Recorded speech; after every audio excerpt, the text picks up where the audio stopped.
it's all my fault. Maybe you should take a look at yourself. I should've listened to the friends that told me that you ain't worth it.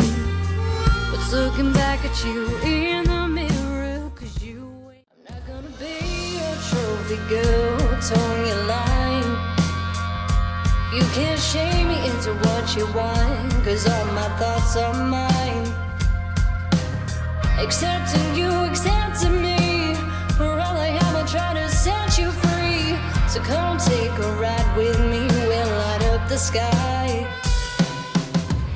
So let me. 'Cause now you're an angel, flying high in the sky, lift me down here, and I'm wondering why the bottom of this whiskey bottle's like smoke in the sky. 'Cause it's gone just like you, and I'm sat here left wondering. Reaching out with a helping hand, spending time with your best friends, tuning into a favorite song in my truck with the windows down. Scorching sun as we start to play, the 19th hole at the end of a perfect day. My mother smiled as she stirs up the tea, pushing my heart, and people were as happy as. You said you'd never leave me, you'll be right by my side. The days that I could count and the evenings I cried, and though you left me, as baby put to rest. Thought I walked a lonely road, you carried me instead. Oh, you carried me instead. But I can't get over that rainbow that you built, and I can't get into that house upon that hill, and I can't get over. I poured you a drink, you gave me a smile, made me believe with that look in your eye. I can't quite believe you're looking at me. Hard to imagine there's something to see. I'll never forget how you drove me wild with that look in your eye. That look in your eye. Growing up in a run downtown, never stopped my friends coming round. Didn't have much, me and you, but it taught us what was real, what to hold on to. Having fun from 9 till 5, never ever felt so alive. Released a sigh, a fake tear, you crying.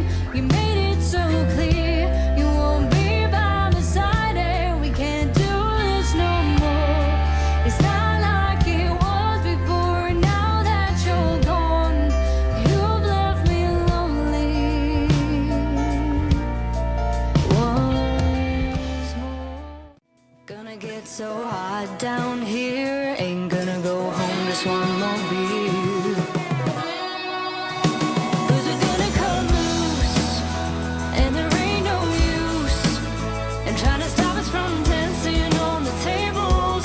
Not wondering where the night goes. We're gonna cut loose, and you know there's no use in trying to stop.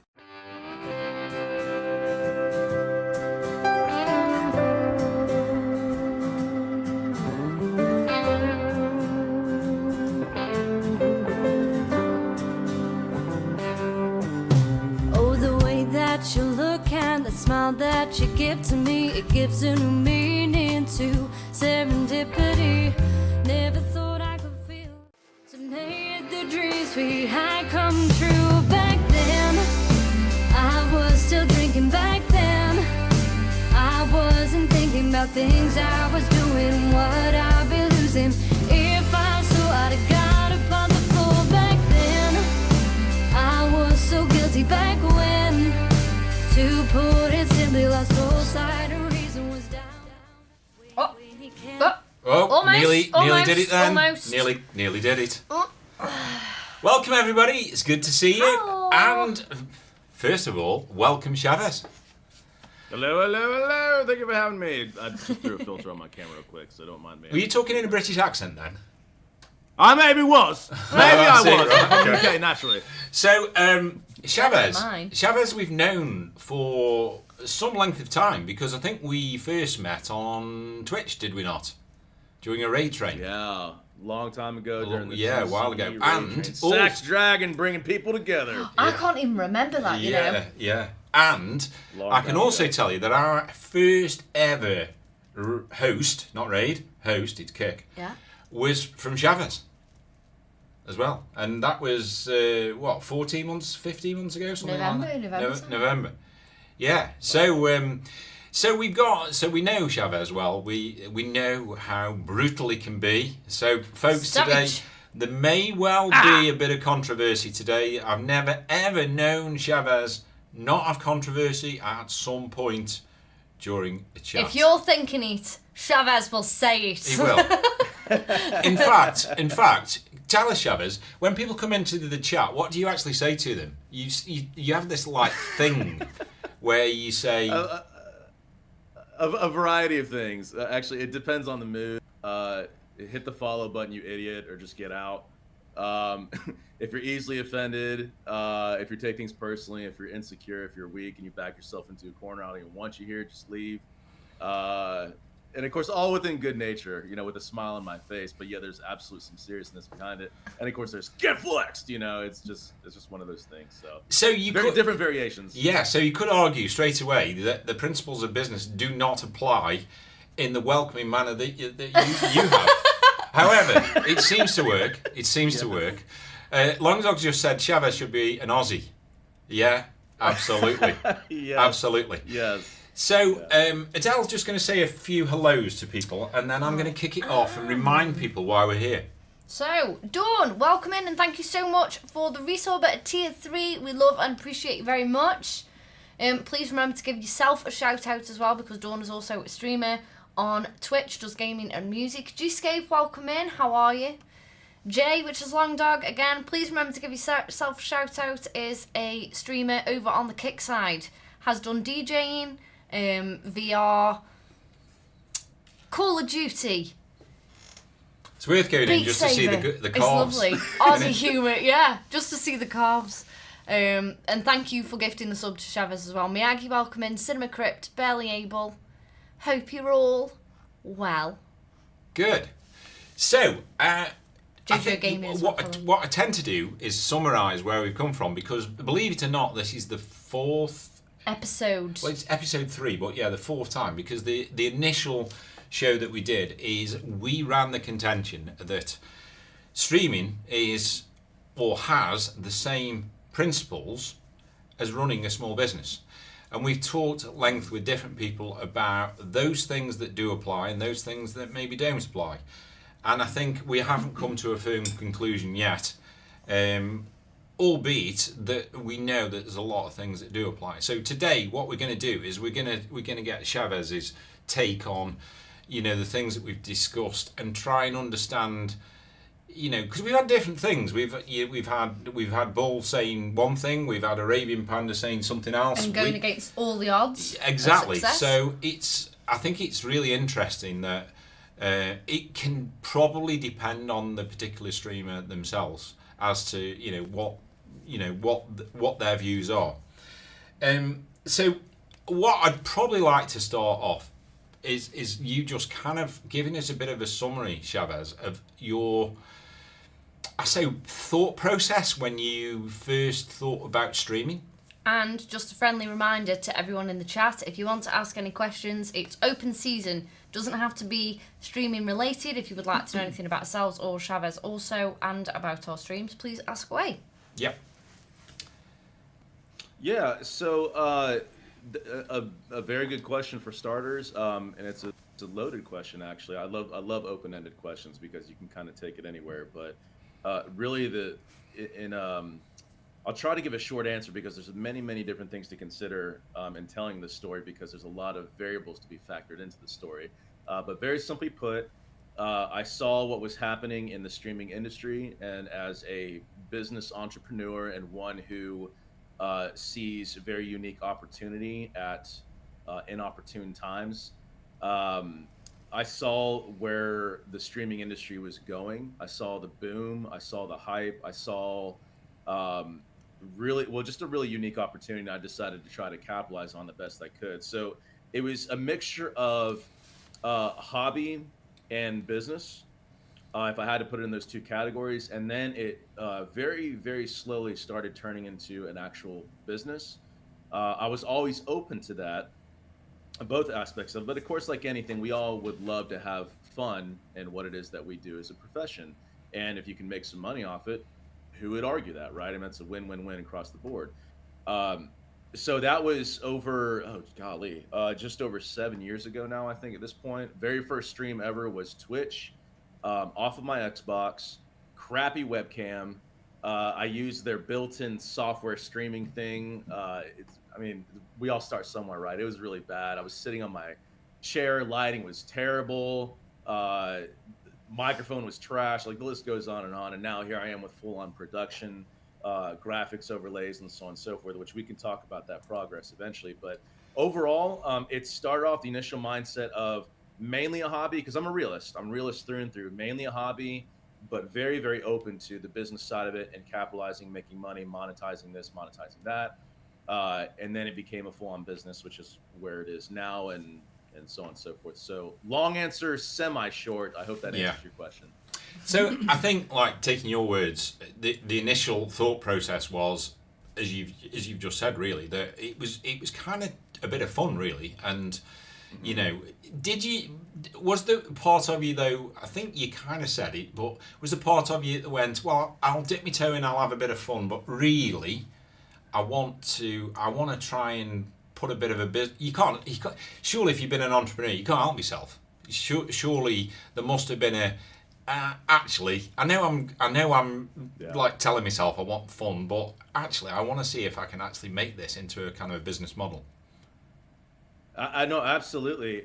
I mean, that's just curiosity, right? Curiosity killed the cat kind of thing. Like that. That's my curiosity. I'm a very inquisitive person, and I definitely want to gain a new experience. I love to learn. I absolutely love to learn.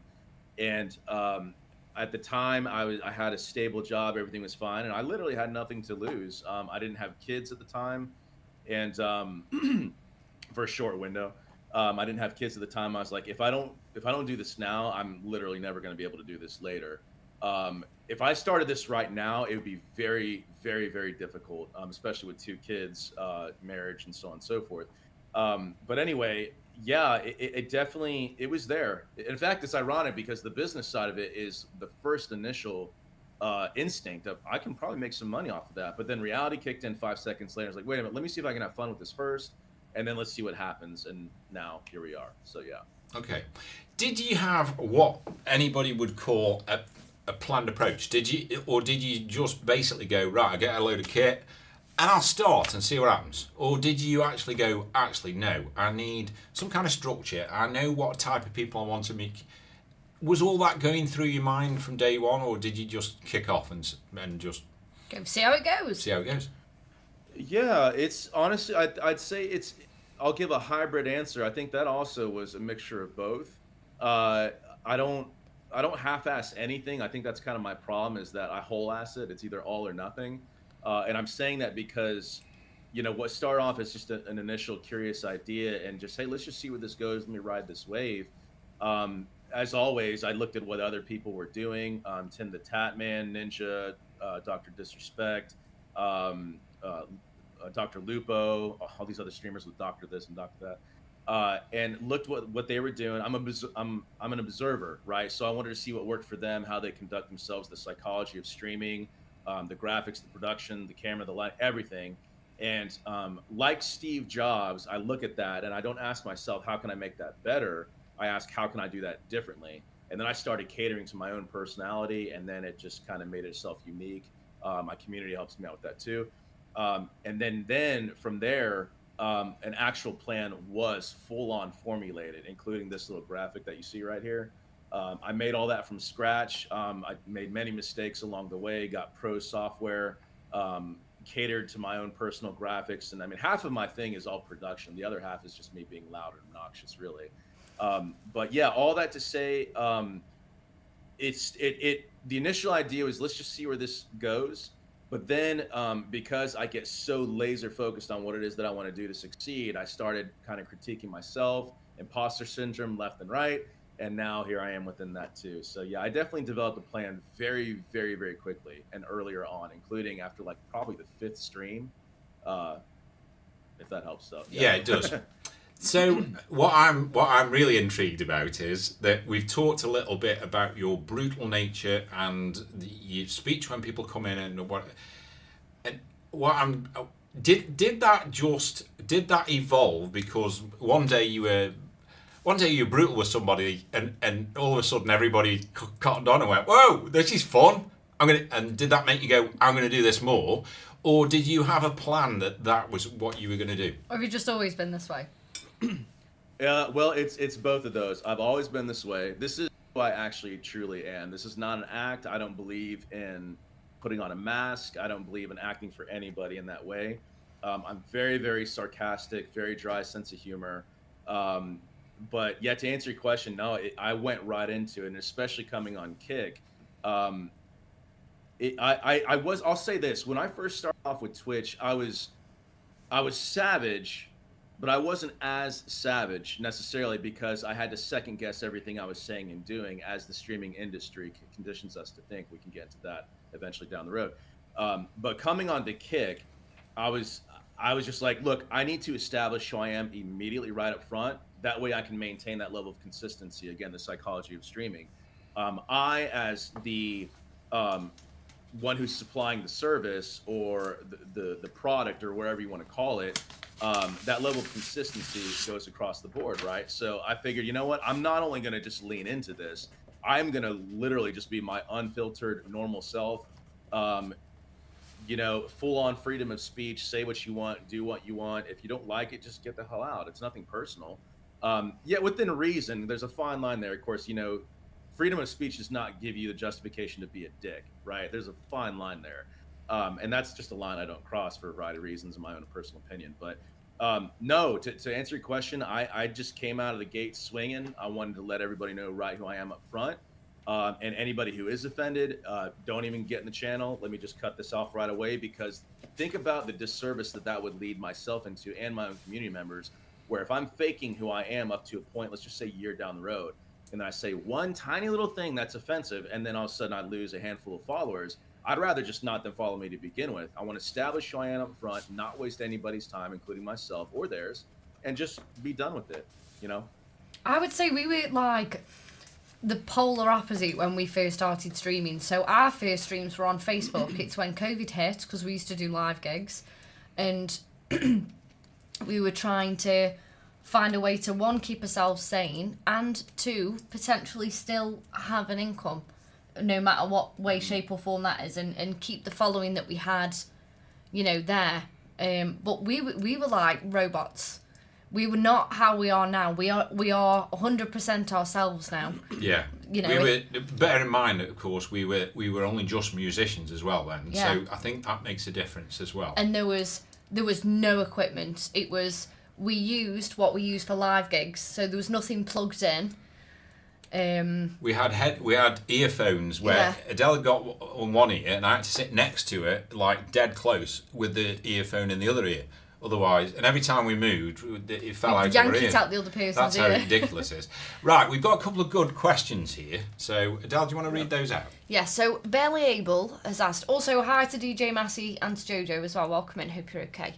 Barely Able has asked, what do you recommend for a category that has very few viewers at any given time? I'm dual streaming to Twitch and Kick, I prefer Kick. Man, what a good question. That's a good question. So, honest answer, let me start off, before I answer, I want to kind of preface everything I'm about to say is solely reflected upon my own professional opinion and my ignorant opinion. And I will tell you flat out, if there's something I don't know it. I am in no which way, shape, or form reflecting Adele and Andy specifically. So I just want to let you guys, this is absolutely me, unfiltered, candid, direct, and to the point. But that's a great question. The first thing that comes to mind, let me be brutal.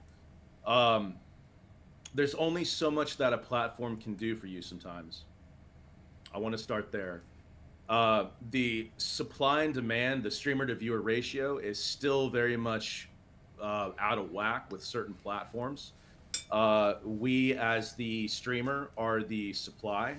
The viewer, the lurker, the donator, the supporter is the demand. And some platforms do not have the demand, period. Facts. They just don't. Not yet. Now, that could absolutely change. So I'm saying that because I want to plant that seed in the back of your mind and just be constantly aware of that. And that's multiple platforms. I'm not even calling anybody out specifically. It's just an ongoing struggle with certain platforms. Whereas, say, Twitch is still, whether anybody wants to admit this or not, Twitch is absolutely still the king of streaming, period. They absolutely are. They've been doing this the longest. They have the infrastructure. They have all these little bells and whistles that a lot of other platforms don't have. Now, for a platform like that that's oversaturated, you have a better chance of growing in a category. But that's the first part of that answer. Great question. The second part of that is observe, as much as I hate to say this, observe the trends, observe what's working. And I don't mean necessarily with you. I'm just talking about, well, let me back up. I would ask what it is that you're streaming. How do you conduct yourself? What levels of professionalism do you have? Quite frankly, does your lighting suck? Do you have a boring personality? Are you streaming a flat out dead game? Like, these are just all sincere questions that, of course, you got to ask yourself and be honest with yourself about.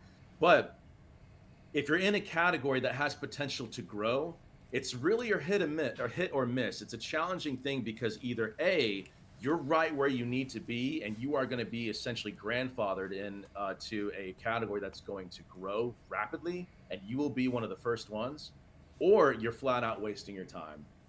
And time will reveal itself in what needs to be done. So the first thing I'll say is this: regardless of you, your production, your personality, your presence, blah, blah, blah, and the entertainment aspect, pushing that aside, look at the overall trends in the category specifically and seeing, first of all, what is the platform doing for that category, if anything? Secondly, watch it and see if it's actually growing on its own without you. And if it is, and give yourself a handful of months, weeks, whatever you see fit. And if it is growing, then capitalize on it, jump in there, and then figure out a way to make it your own or whatever the case may be. If it's not growing and you're not getting support, as much as I hate to say it, it's probably, unfortunately, you may have to move on. Even if it's a game you love or a category you love or whatever. And I know Adele and Andy and myself can absolutely vouch for this, especially in music. It's a tough category on certain platforms. It's an extremely tough category. Whenever there's really maybe not that much support or it's not that popular or whatever. So I'll yield my time and close it there. I hope that answers your question, but you got to analyze what is in your control and what is out of your control, and then come to a happy median and a compromise of figuring out what's actually best for you, your brand, and your growth, and so on and so forth. Okay, I would agree with all of that. I'll add some to it. Yeah. Do you want to do it then? Because I'll. Just in case we say the same Well, thing. I know full well that I'll spout it, and then you'll go, "Damn, I was going to say that." What I will say on that is the World Wide Web is a very big pond. And there's a lot of places where you can reach out to try and spread the word about what you're growing yourself. I'm a big believer in grow your socials, because if you're just in one place, you're not going to have reach everywhere else where people could potentially be drawn in. Also, with Barely Able's specific thing is World of Warcraft. I know it is a very popular thing on the internet. There's forums about it, so maybe just plant the seed there and just say where you'll be, what you're doing,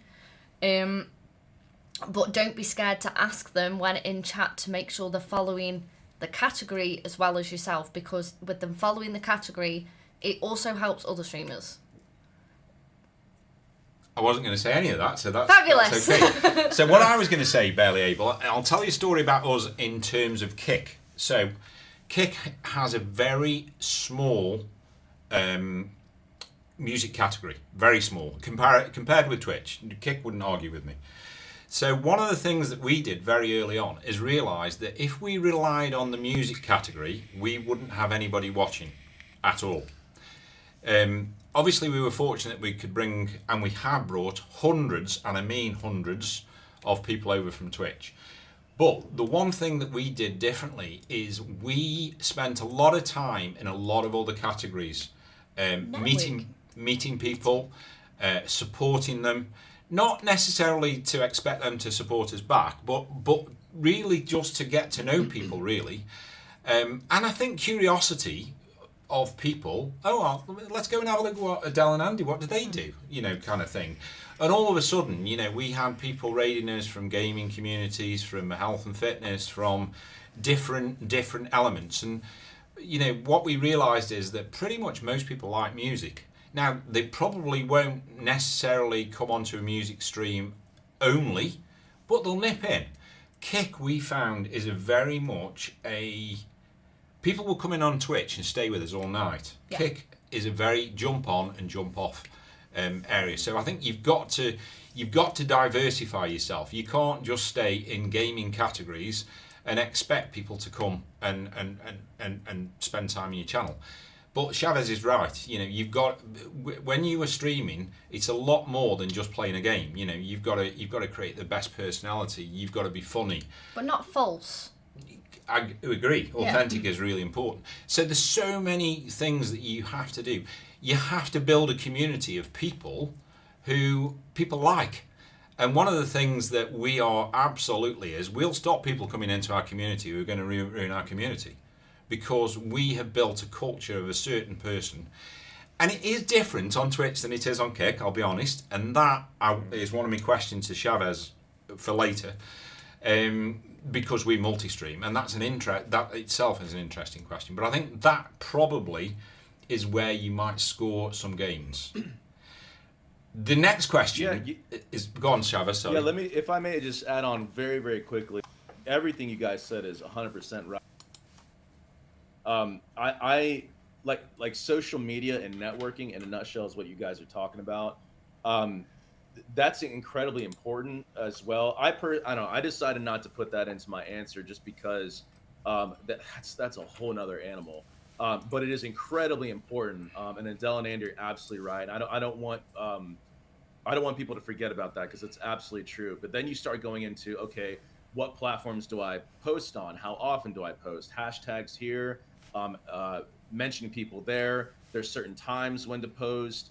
What kind of content do I post? Thumbnails, thumbnail generators, and so on and so forth.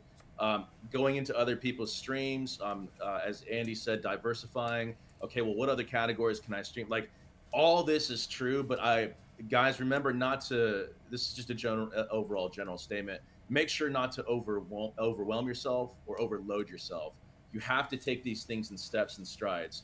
We all process things differently, and nothing's right or wrong in that way. It's just, how do you actually approach it?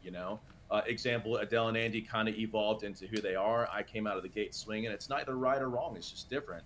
And that's another thing too, is you got to be careful not to compare yourself in a negative sense to other ways. There is such a thing as positively comparing yourself to. Like, if there's a trait that, say, maybe Adele and Andy have that I don't, but I see it's working for them, and I'm like, that's actually really good. I can do that. Maybe I can mimic that kind of behavior in a way, or whatever, the case may be. So we do that all the time, but yeah, social media and networking, very, very important. It's a whole nother animal though, and there's an art to that as well. But I absolutely agree with what these two are saying, for sure. Just want to say, Michael Sarver, thank you for the follow, and Nathan, welcome in. Hope you're doing well. Cinema Crypt, are you still here? Because I've seen one of your questions. I'm going to answer the question anyway, because I think it's really important. So Cinema Crypt said, one problem I have an issue with is trying to do the whole discussion of subs. Like, I feel like I'm begging for subs or money. Okay, I'll answer it first, being Chavez did first last time.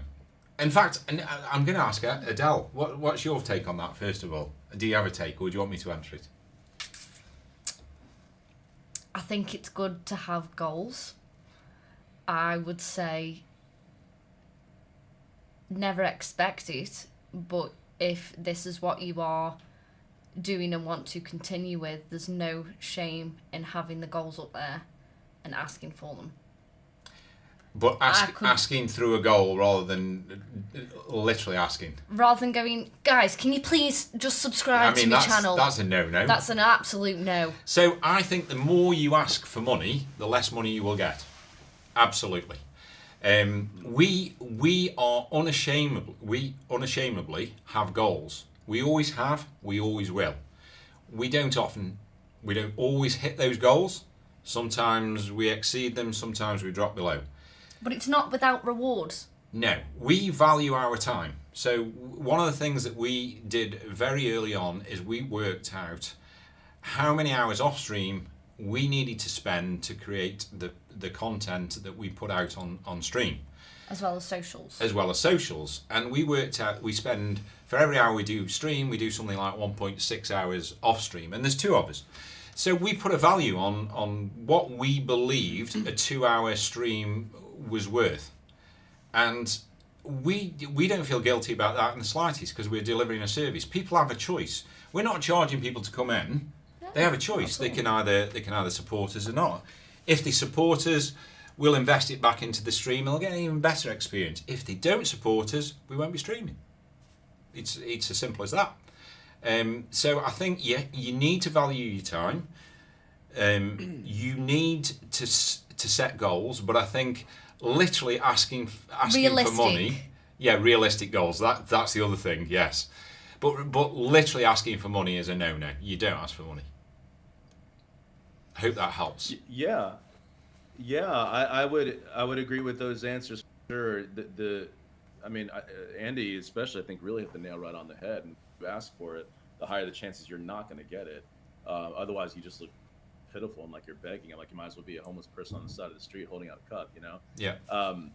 But so my addition to that is think of it as something as simple as if you're going to say McDonald's, KFC, Burger King, or whatever. I don't know. Fast food is the first thing that came to mind. I'm fatty. What can I say?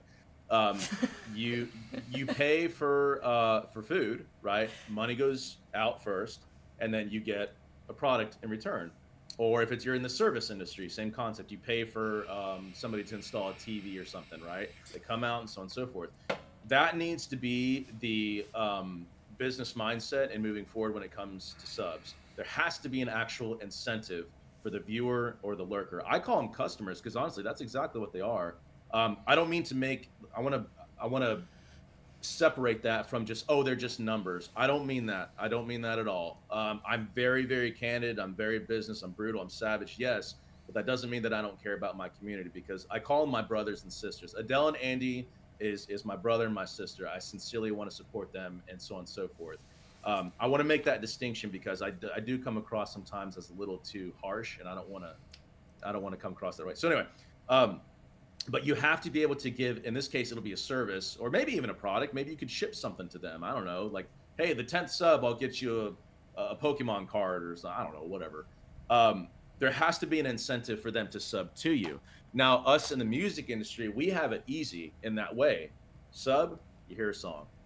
Right? It's just like a jukebox, same exact concept. It's a little bit more difficult for gamers and say podcasters, but when you're trying to say with gaming, you will see streamers do this all the time where I'm going to make up something silly. Hey, 1 sub equals 10 push-ups.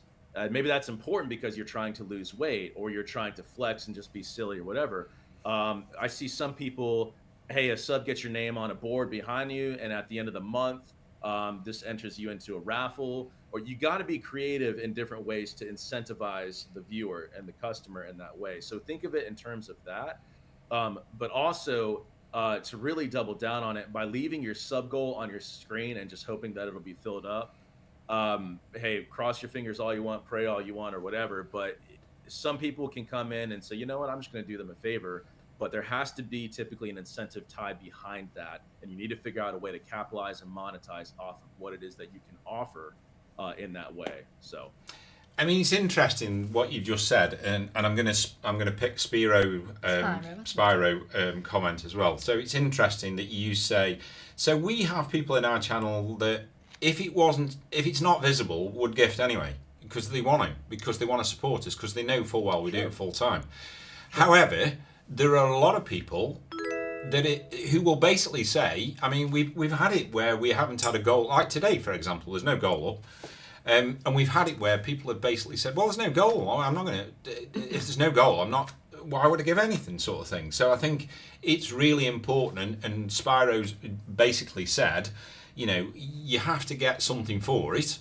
So like you know, in terms of our song list, we bump up songs to the top for people who gift subs. And being brutally honest, those, you know, we also play songs for people who can't afford to gift, but we are not shy of saying, you know, you just giving it 10 subs or whatever, you know, play a song or play 2 songs or whatever. So I think you've got to be giving something back, but we are very lucky that we have people that gift whether it's visible or it's not visible. So, like, picking up on Spyro's comment there, you've just said, what will you do with the money? We are very open that we are full-time streamers. This is our job. We understand exactly where our income comes from, and it is from you guys. It's not from the platforms directly. It's from our communities watching us. The thing that we can promise is that it goes back into our streams. That is including running costs of the hundreds of bits of equipment we've got round us. It's replacements for when wires break and bits of equipment break. It's our time. It goes towards new merch, and we don't pay somebody to do that. I'm the one that does the designing. I'm the one that does the printing, the sending out. Andy is the one who's networking with everybody, getting us out there. He's the one that sat picking up all Planning these the new structure songs. of the stream. Planning the structure of the stream so we can give the best we can. But I think deep down, the most important thing that you do is you give your stream, you give value in terms of what you produce. So, you know, sometimes you've got to stop thinking about can we earn money and put your efforts into can we make this stream the best experience we possibly can. And what I've learned is, and what we've learned because we talk about it a lot is, you know, sometimes you can have streams where you don't make anything at all, and then other streams you make you know, a shitload of money. And you have to trust in your community. You have to believe that community is going to come through for you at some point. So But hopefully it's not just where the gifting's concerned. It's where your other social medias are concerned, which could draw new people into your stream. So if somebody, Weeblogic, hello, how are you doing? So Weeblogic has seen me tweet, seen a post we've put out on Twitter or X, whatever you want to call it, has taken the time to retweet that, and somebody else has seen it and gone, oh, I watch streamers on that platform, I've not seen them yet. Now we've just been introduced to a lovely new member of our community. It's not all about people gifting you when you sat in front of a camera. It's a lovely comment, it's a follow, it's a raid, it's a host, and the whole time you are giving back.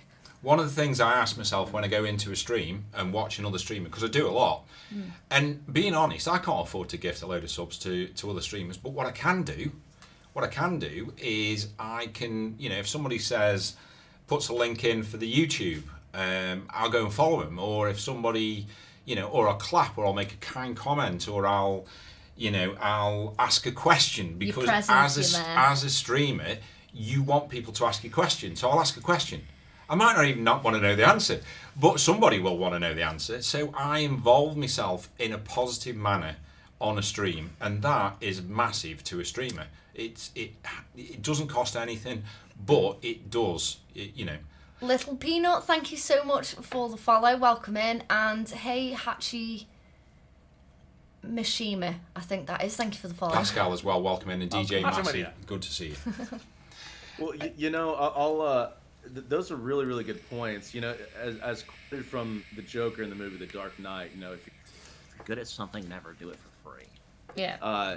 That's the harsh, brutal business side of it. But at the same time, there's also, like, you know, I'll throw out a few freebies from time to time, depending on the mood I'm in, or something as simple as this, and Adele and Andy, I know you guys do the same exact thing, where somebody mentions that it's their birthday, and they probably weren't even expecting this, but you'll just play happy birthday for them on the spot. Or on a darker note, somebody would come in and say, yeah, I lost my father, mother, grandmother, whatever, a week ago. I'm kind of struggling, whatever.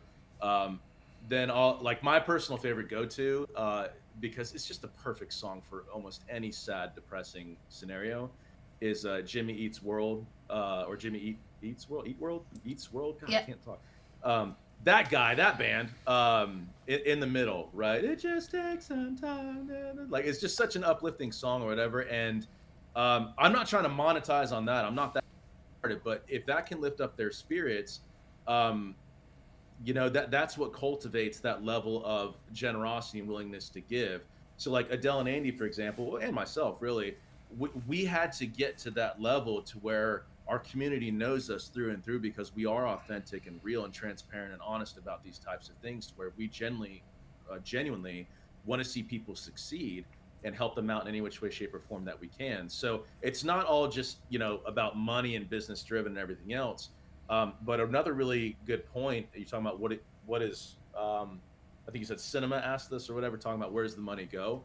I'm right there with Adele and Andy. For me, I have my overlay. I'll pop it up if you guys really want to see it. But my goal, it does not say sub goal. It actually says family and bills, and that's real, 100% real. And I know these two abs back me up on that.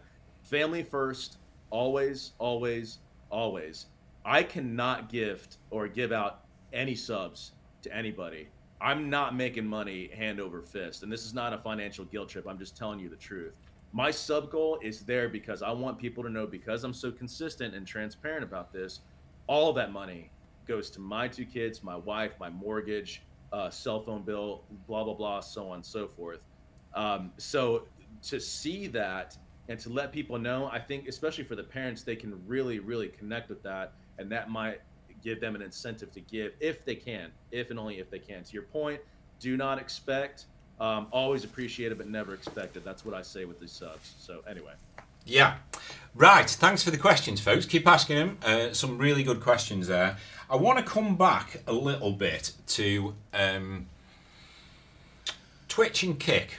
So because somebody mentioned multi-streaming and et cetera, et cetera. And DJ Massey's just mentioned multi-streaming onto TikTok now, which okay, is so Twitch. I'm really interested in your viewpoint on this, Chavez. So I believe that what you need to give on Twitch is something very different than what you need to give on Kick, which is something very different than what you need to give on TikTok. Now, if you're multi-streaming, so I'm going back to business now. So mergers and acquisitions. If you pull 2 companies together, one of the hardest thing is to merge those cultures. You'll know where I'm coming from in a minute. Get them working in harmony. Get them working in I already harmony. know, but go ahead. Yeah. So one of the things that we've considered, and we may well do in the future, we may well not, I don't know. It's very easy, possibly lazy of us to multi-stream. We would probably have more success, certainly on Kick, if we streamed only to Kick, as opposed to trying to manage. We are very lucky. There's 2 of us, so we manage it, I think, quite effectively. But I think sometimes multi-streaming can have a negative effect. What do you think on that, Chavez?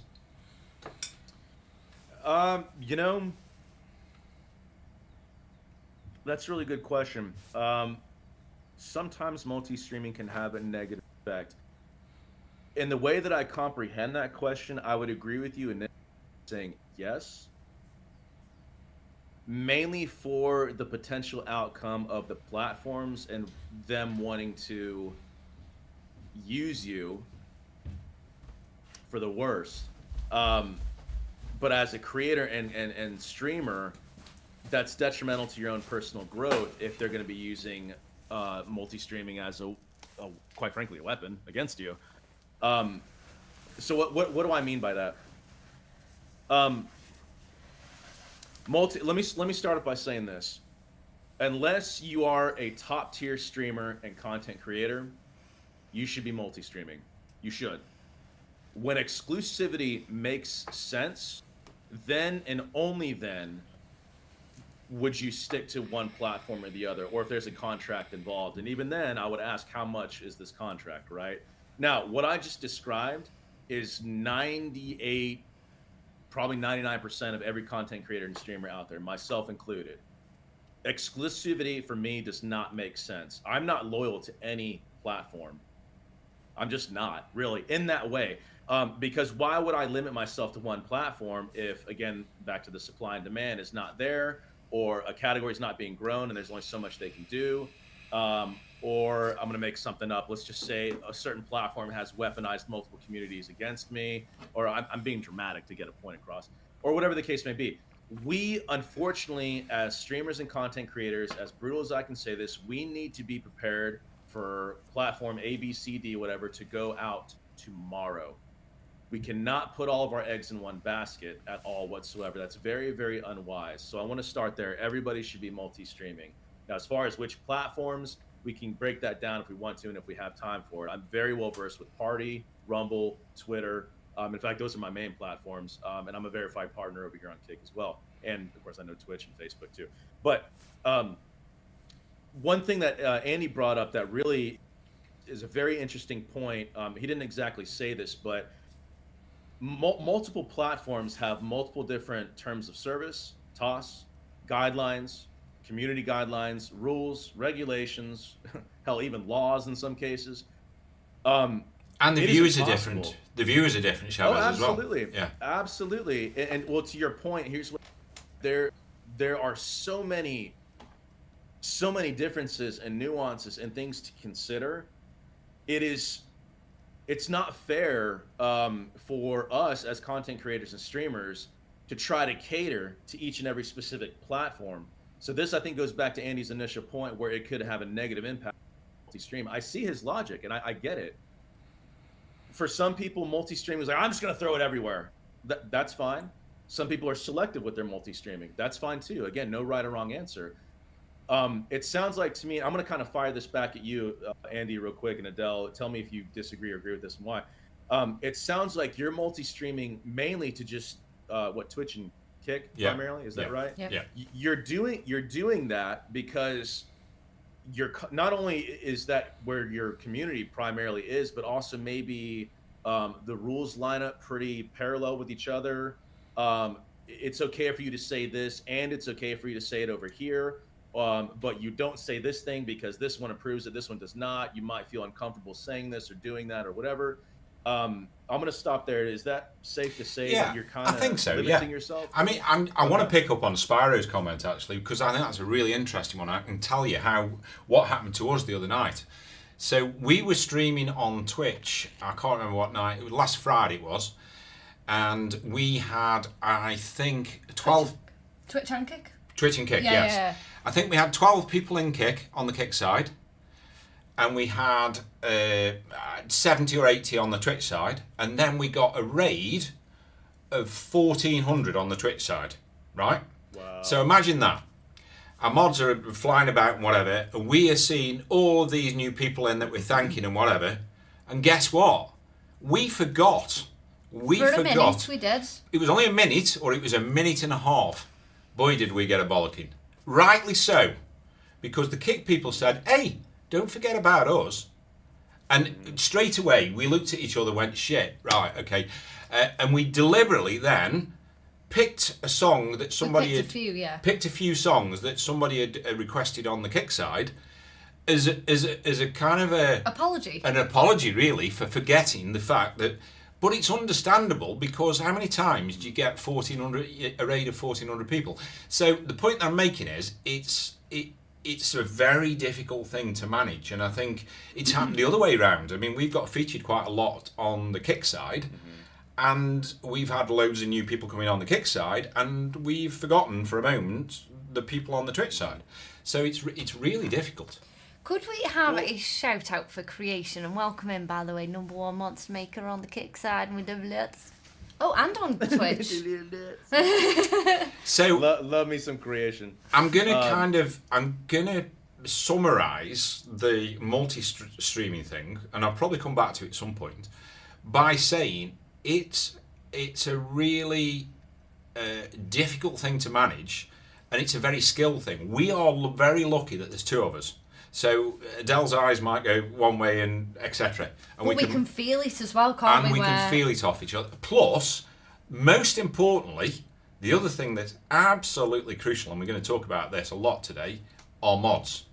Yes. We are very lucky that we have got incredible mods who can, when we forget, it might only be for When a we minute lack. and a half, they will drop in and they will, if you like. But what I will say is that there will be people in the chat, and don't take this the wrong way, mods, who are not bothered that you're talking to them. They want us talking to them, and I get Yeah. that, and I'd be exactly the same, to be fair. So it is a bit of an art form to manage that process, and also, you know, the music that we play on Twitch is, if we were streaming on Kick by ourselves, just on Kick, we would be playing very different music than we'd be playing on Twitch. Absolutely. Would we not? Welcome into Geo, into Yeah. Norway as well. Hope you're both okay. So Yeah, that whole DMCA thing especially is brutal. We can get into that later if need be. But you know, you bring up a multi-streaming in general. This is where it could be detrimental to you. If I had never multi-streamed in my life, and I want to go live everywhere, I'm setting myself up for complete disaster, 100%. What I would encourage most people, for either new streamers who want to multi-stream, or just anybody who's interested in doing it, even if you're a seasoned streamer but you've never really gone, you know, super deep into multi-streaming, I would start off with just 2 platforms, and then work your way to 3, 4, 5. Sorry, it's my Apple overlay. But the idea of you know, don't bite off more than you can chew. Let's start there. And Andy brought up a good point, especially within chat. Remember, the customer, the viewer, the donator, the supporter, you are not streaming. You will not be successful without them, period. So we have to keep those people in mind, right? Your lights are flashing. Did you get a sub or something? we did. Bull, We didn't thank you get so one. much. We got 10. See, you got to pay attention. See what I'm saying? Well, thank you so much. Really appreciate that. We'll owe you a song on the next stream. Yeah. In fact, you can pick a few. No, well, there's a perfect example. So, like, okay, something was setting up lights or configuration or whatever that will help Adele and Andy move along. Not just seeing it on a screen. Maybe they missed it on a screen, but they have their lights triggered. These are the kinds of little, what I call nuances, to set yourself up for success and paying attention in that way. And that's brilliant of them. Very, very smart. But also, mainly back to the chat, the science behind this, or the undeniable fact, not even science, but the undeniable fact is that when you're paying attention to one chat, however many other platforms you have, let's just say you're multi-streaming to 4, when you're paying attention to one chat, right off the bat, you are neglecting the other 3. Facts. Now, how fast you can recover and get caught up, some people are more skilled to handle that than others. But don't let anybody fool you and tell you, oh, I'm a multitasker. I can.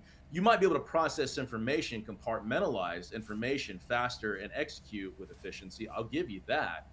But you cannot say that you can actually actively pay attention on chat. It's just like when you're talking to somebody, right? And you have all these people talking, it's impossible to listen to everything they're saying. Same exact concept. So my point is this: set yourself up for success, take it slow, and be realistic and practical about what your brain can handle. And to Adele and Andy's point, they have a very, very unique combination. There's 2 of them. That's 2 sets of eyes. That's 4 eyes total. I mean, I've seen them. They work like iguanas. Their eyes are like this. It's really wild, you know what I'm saying? It's incredible what they do, where if Andy starts something, Adele can finish it, and then vice versa. If Adele starts something, Andy can finish it, maintain it. You know, hey, hon, you forgot that, or hey, don't forget this, or whatever. That is a very, very unique balance that they have, so they can absolutely capitalize on that. So It's I'll quite. land my It's plane. quite. First of all, what just happened Loosely, there? welcome in. How are you doing? And Bull, is your button broke? Thank you so much. Have you double dipped or It something? doubles it again. Thank you. Thank you so much. So just and this is not us. This is not us. So somebody's Weeb Logic it was who said, I come in to watch you, We're not today, Jay. No, unless Bull wants us to, and then we will. Basically, yeah, this is not us. Weeb Logic said, I'm here to watch you. You might be busy, and I understand that. I tell you what, there's a lot. There are a lot of people that don't think like you, Weeb Logic. People absolutely expect you to be able to juggle 25 balls. Now, bear in mind, we're playing songs. We're looking at chords on this, because we've got 600 or 700 songs. We're looking at chords. We're changing cameras. We're answering the chat. We've got rates to contend with. The activity feed's going. The activity, yeah. We're making sure each other's okay. As we do, you will see us on a stream looking at each other. We're trying to chat to everybody. You tell me, it's one of the hardest jobs you'll ever do. I promise you, it really, and I've had a lot of jobs, and it's tough, but yeah. So it'll keep you sharp. It definitely. One thing I'll say very, very quickly, and this is the savagery coming out. Most of the people in this industry, especially, there it goes again. Sorry, Apple. They, no, I actually love it. I left it on because I want it to throw me off and surprise me. I like this, being derailed completely. It keeps me sharp. But this, and again, this is me saying this. Okay, this is not reflecting on because this is brutal and savage. What I'm about to say. Most viewers and people that come in are selfish. They have low impulse control. They're impatient. They're insecure. They want that attention and they want it now. That's the world we live in. I must have it. I must have it now. I cannot tell you how many casual debates I've had with ignorant people, quite frankly, that will come in and say something or whatever. And if they don't hear back from me in 5 to 10 seconds, they're gone. In which my response to that is, fine, piss off. I don't want you here anyway because you don't understand.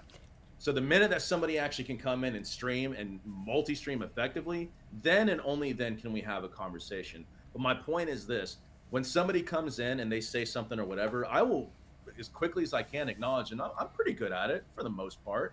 But if they're gone, they're gone. And that's my point is, for every, I'm going to make up this ratio here, for every 5 people that come in and say, hey, expect to lose 3 of them, realistically. Now, if you can keep them, awesome. You're doing a good job. You fed into the insecurity or whatever. Just be careful when you're trying to tame that passive, weak little boy or girl who wants to get acknowledged. It's not talking. It's quite fun. It's quite funny, really.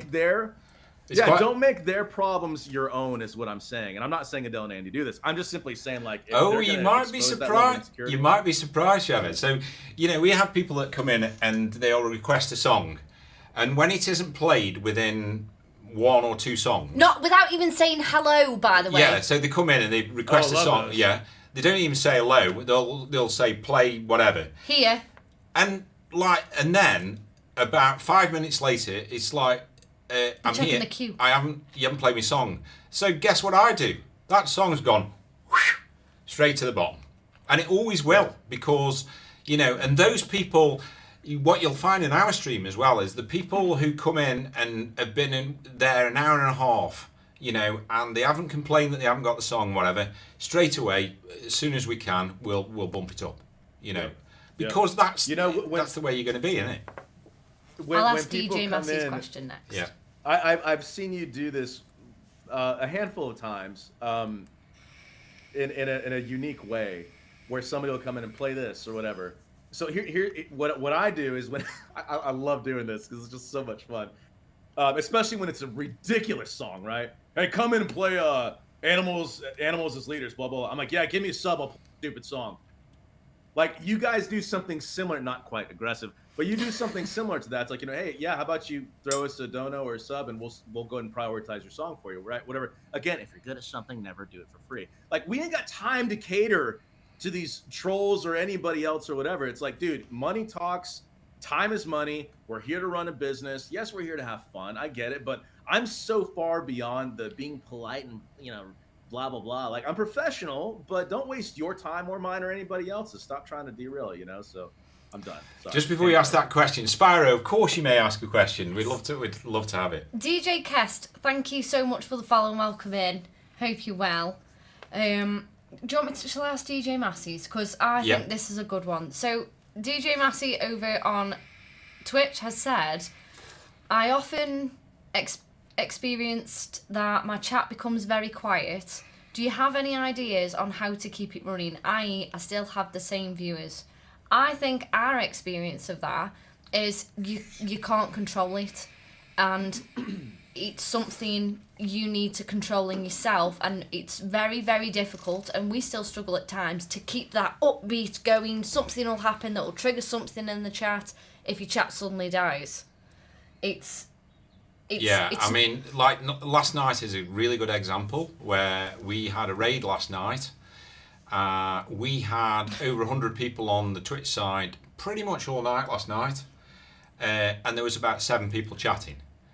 And we were like, after the stream, as we always do. And don't ask any questions, for God's sake. Yeah, we're like, what was going on? Because when we looked at the viewers, because we turn the viewers off quite often. When we looked at the viewers, we thought we'd got like 40 people on or something, because there was about 15 or 20 people chattering away and whatever. But I think sometimes, you've got to realise that sometimes people are working, sometimes people are doing something different. They might be drawing, whatever they might be doing, and they've got you on as background. Particularly you, DJ Massey, I'll be honest. When I listen to you, I'm often working out in the gym.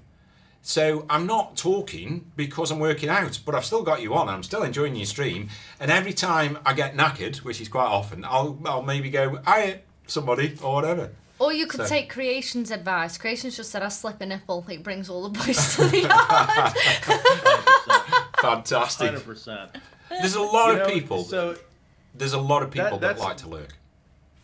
Yeah, no, that's a very good point, and I think that the reality of it is based off of his name and what you just described. That was actually one of my questions.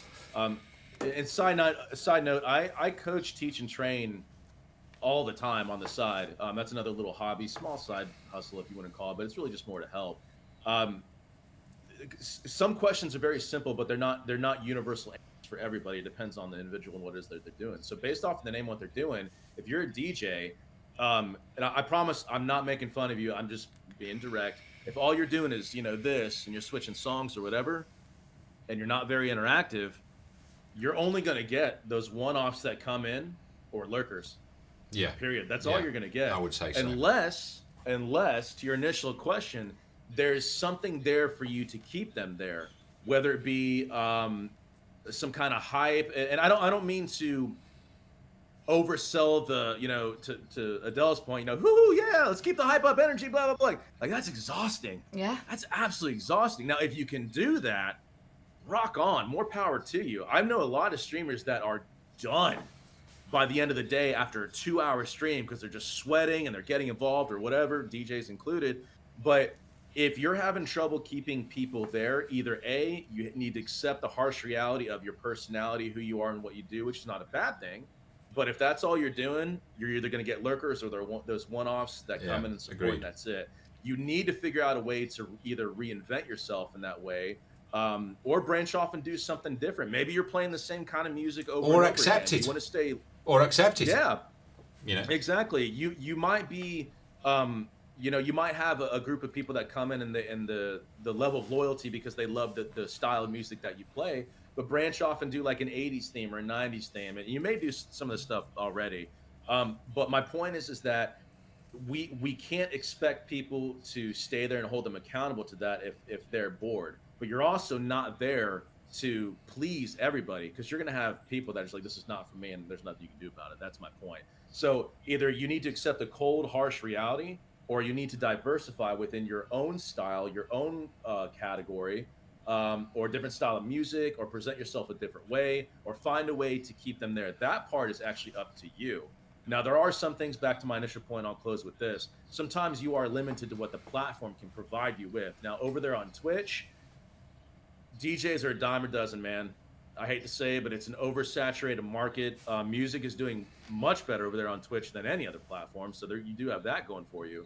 But the DJ community on Twitch, last time I checked, it's pretty brutal. On Kick, it's quite prominent, is it not? Oh, Kick is great. There's a handful of bad apples. Kick's DJ community, and I would know this firsthand, they're pretty freaking solid. All of them help each other out. But that still doesn't fix the issue at hand. They're supporting, donating, or not really so much donating, but lurking and supporting and showing the numbers. But as far as involvement, how many times have you come in, hey, got you locked in, tabbed up, I'm here, Yeah. or whatever. We can talk about that later. We too. will But talk anyway, about that. I hope that helps, DJ. I just want to say before I move on from this, and then we've got a couple of questions as well, which are really interesting questions. When I was talking about the difference between Kick and Twitch as well, it's quite interesting that first of all, our Twitch viewers that have known us for quite a long time are used to a certain thing. Yes. Now, when I start playing, and this is not everybody in the stream before people shout at me, when I start playing Blackbird by Alter Bridge or Five Finger Death Punch or whatever, it's like, what the fucking hell are you doing? This is not what I'm going. This is too loud. I can't cope with it. Whereas Kick, you would get They're like, get some! yeah, let's do another one. So it's quite interesting. I also think as well that if we played ballady, chilled music all night long on Twitch, we would double our viewers.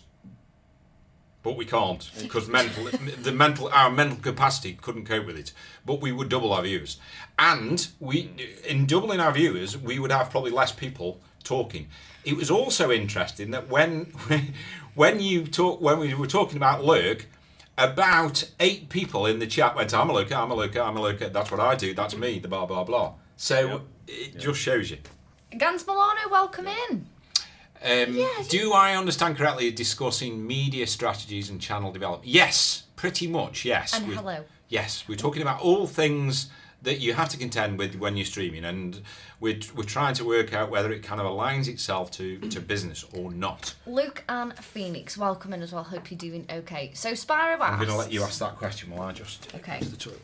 I avert AI. Right, this is the question. It's just something that...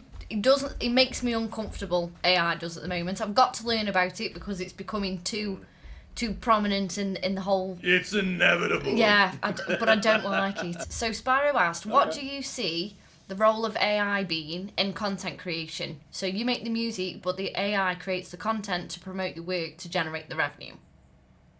Man, what a good question. What a great question.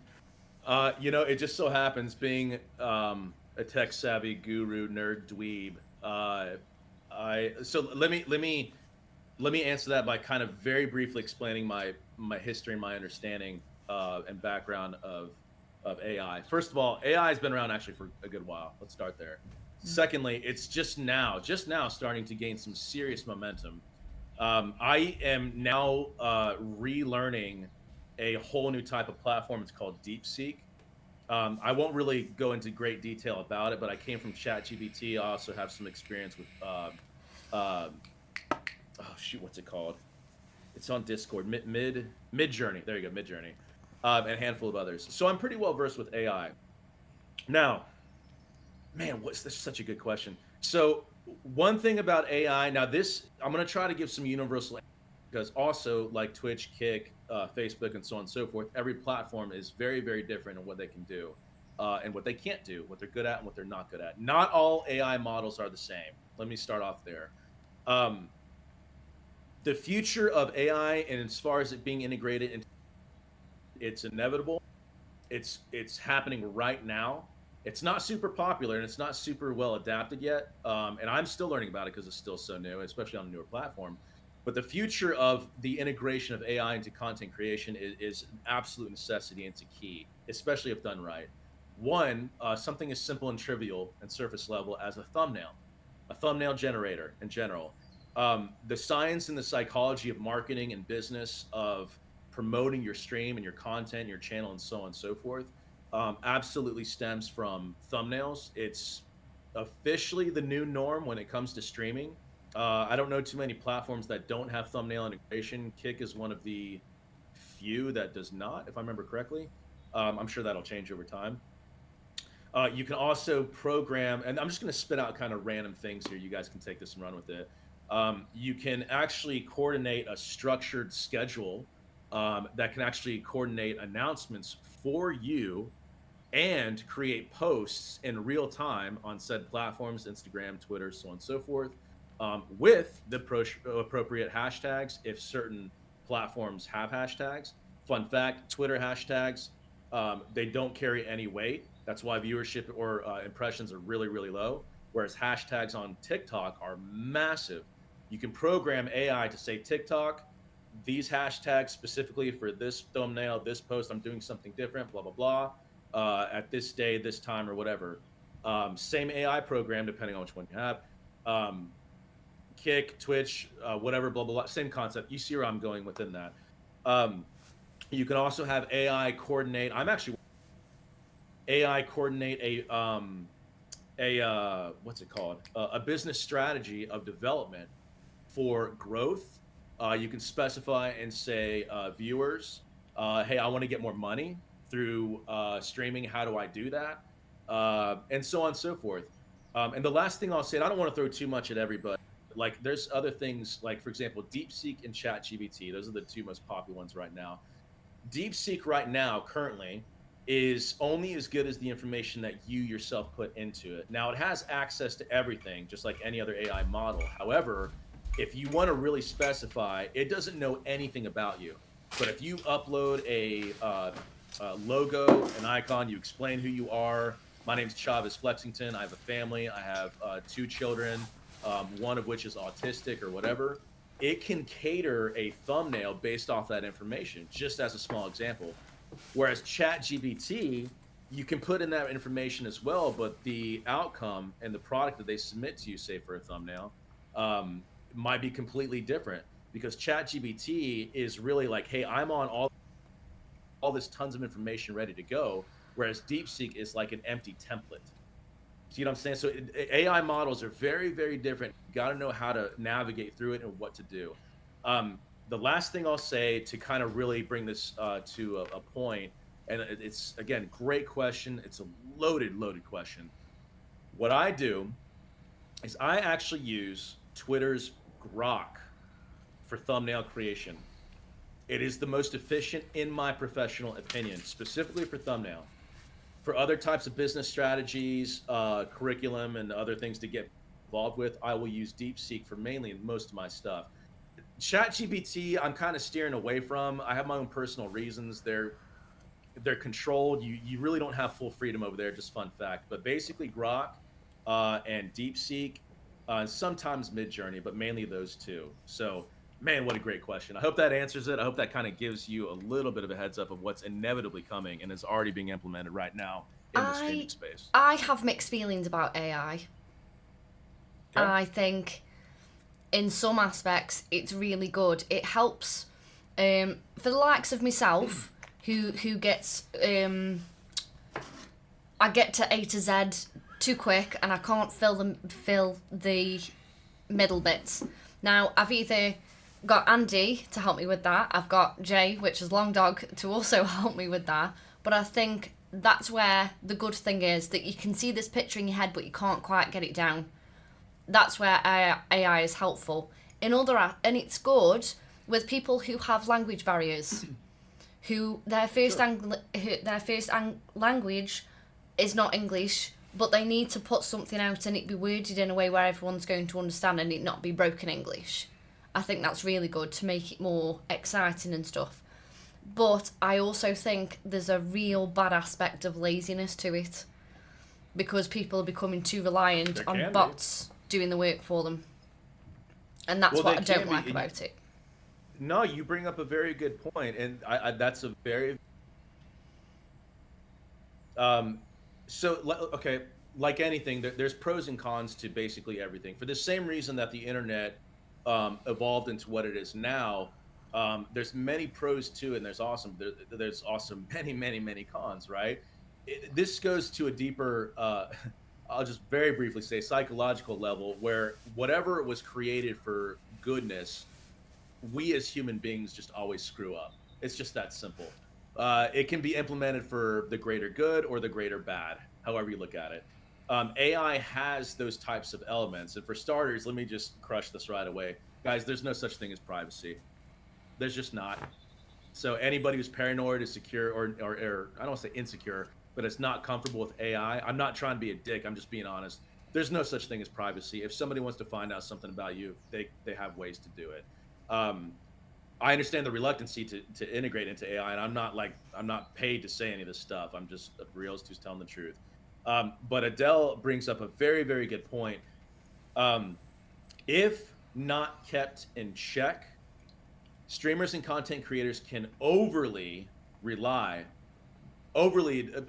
dependent upon AI to do all the work for them, and then they use that as a crutch for their own content creation. That can be an absolute negative outcome if done incorrectly. If implemented correctly, then AI should be used as a tool, as it should be, to help with A, B, and C, or whatever the case may be. Eventually, I mean, scripts and codings that AI has created for me to where I don't need any mods at all. I don't need any mods if I don't want to. Now, I don't want to do that. I'm not planning on doing that, but I could do that if I want to. AI can write you code to actually react and respond in a very humanistic way in real time in your own chat if you want to. I don't want to do that, but people are implementing that right now. I'll come in on that point, and I know you didn't necessarily mean it the way that You're going to say it. that I'm going to say it. So first of all, AI is here and it's here to stay, and nobody's going to stop it. It's just going to get more and more and more.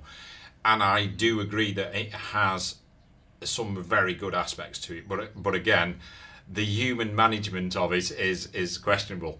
I dropped a real clanger the other day on a stream because somebody asked me, it was Creation actually, thanks Creation actually, what do I think of AI music? Now, I don't, you can imagine what I said, can't you? Having been somebody who's a songwriter, so for me, music is about the heart. It's the feeling. It's the, a lot of the stuff that I write about is stuff that's happened to me or stuff that's happened to somebody else or whatever.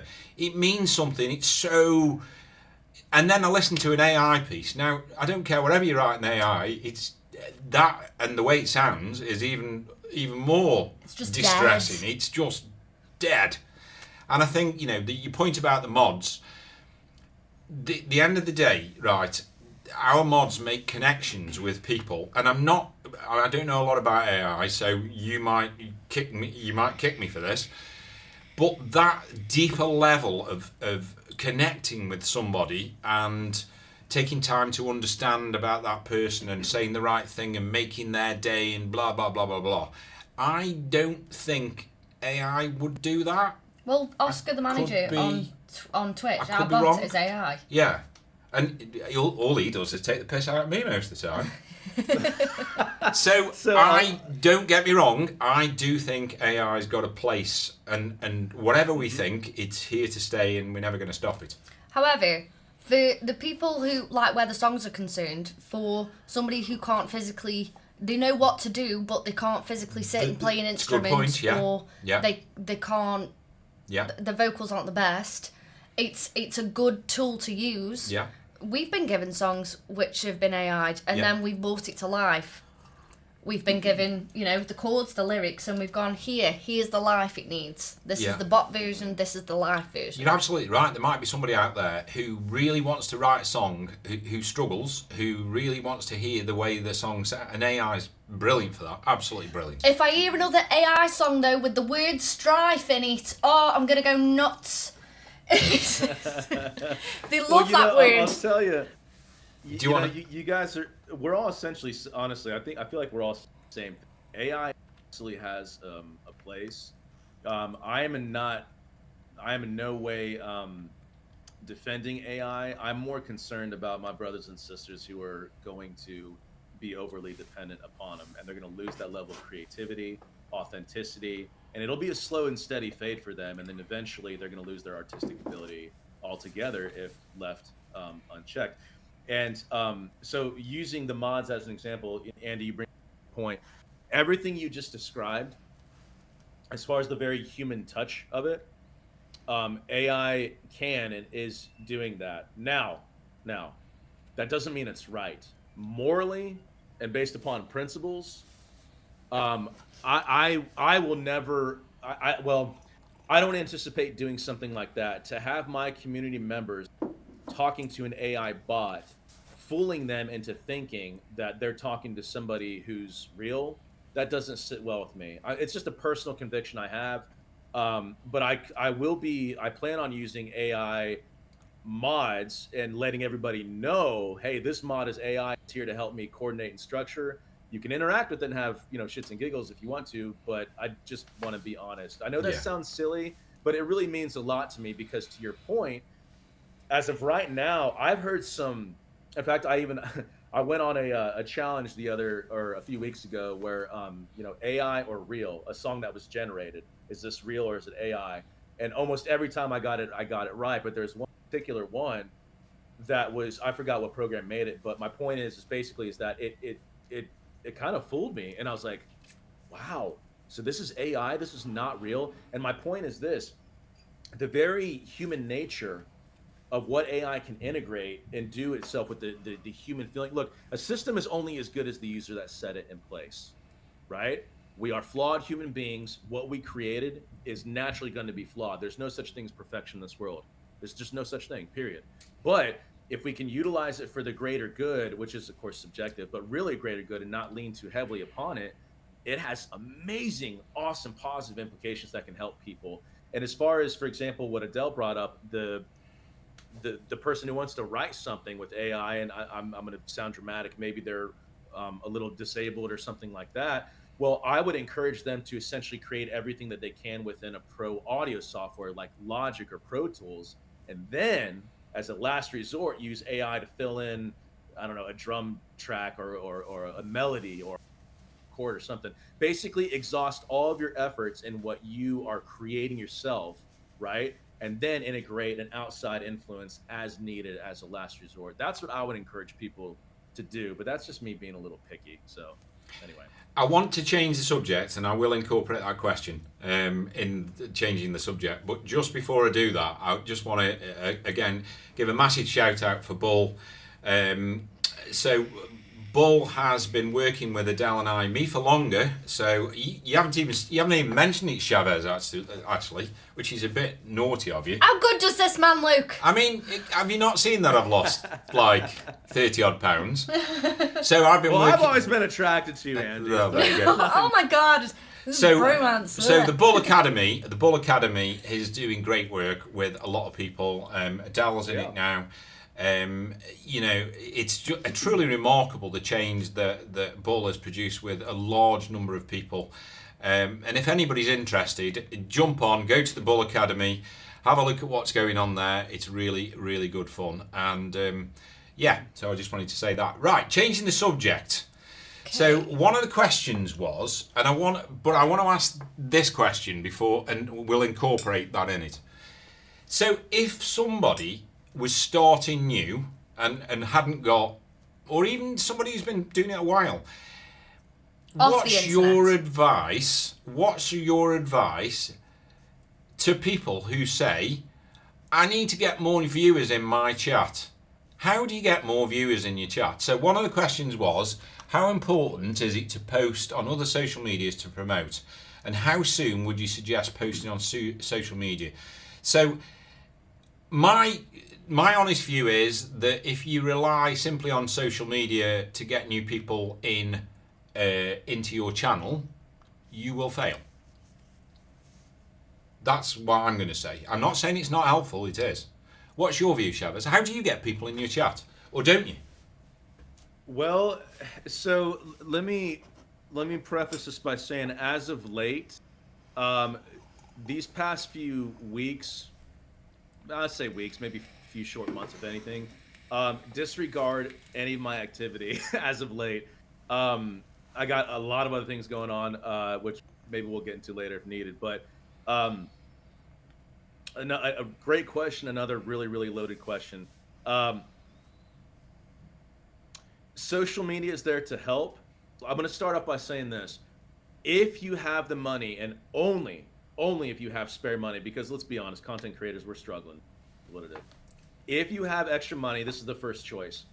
Outsource all of your posts and have somebody handle your social media for you, if you have the capability of doing so. Now, that's not most people, myself included. I can't afford that. So the burden of marketing and promoting falls on my shoulders, as it does at Dell and Andy as well, I'm sure.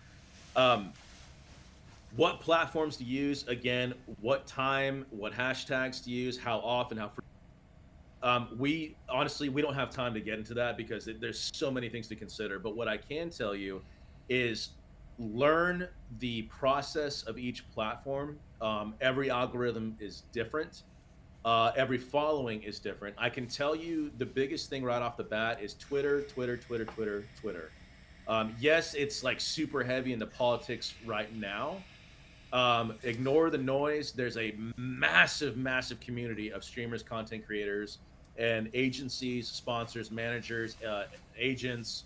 The list goes on and on and on. The connections I've made over there have been priceless. And all because I got into a Twitter space and talked about streaming. Next thing, and I know I have Ryan Fourier giving me a follow, who's massive in the Republican field, which I'm not going to get political. I'm just simply saying. But my point is this: I would say, well, like I was saying with multi-streaming, pace yourself. Start off with a handful of social media platforms, master that, or if anything, get really comfortable with it, and then move on to other things.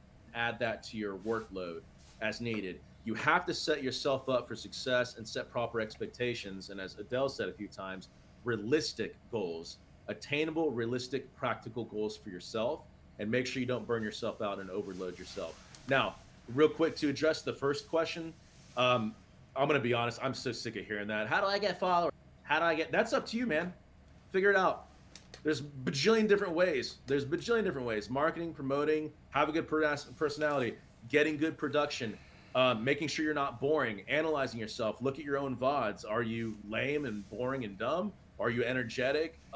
You bring the hype. Are you expanding in other categories? Are you diversifying? Are you limiting yourself to just one narrow view?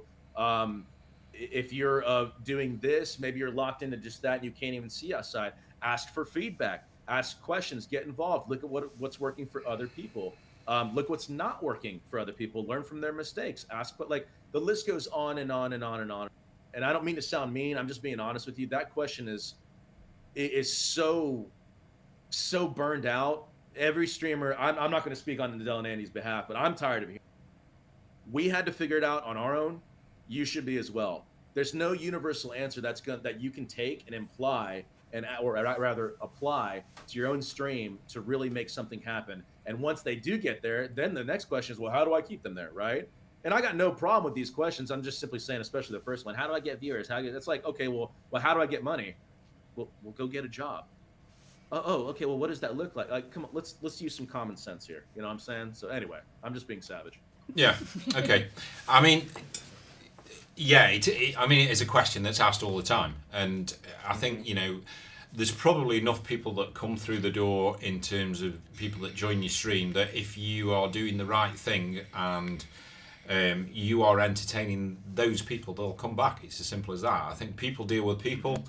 Engage with people, get to know people is really important, but I don't think there's one simple answer to it. I think it's a combination of all the things that you managed to get out in no less than 1 minute, which was pretty impressive, to be fair. But let it all be about organic growth.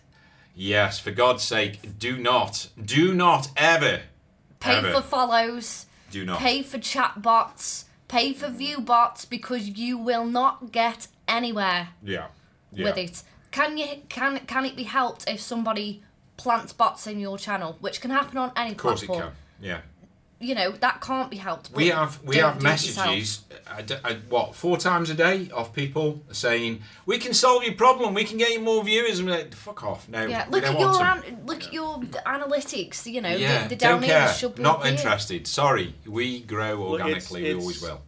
It's a temporary gain with a long-term loss, is what it is. Yeah. It might make you look good for the time being, but as that fades away, or let's just say you can't afford to pay for view bots, follow bots, or whatever, and let's just say you're running low on money, people are going to start wondering. People aren't stupid. They're going to figure it out, and then they're going to realize, oh, this person was never authentic to begin with. So to Adele and Andy's point, literally organically grown, naturally grown is the best way to go, because then you have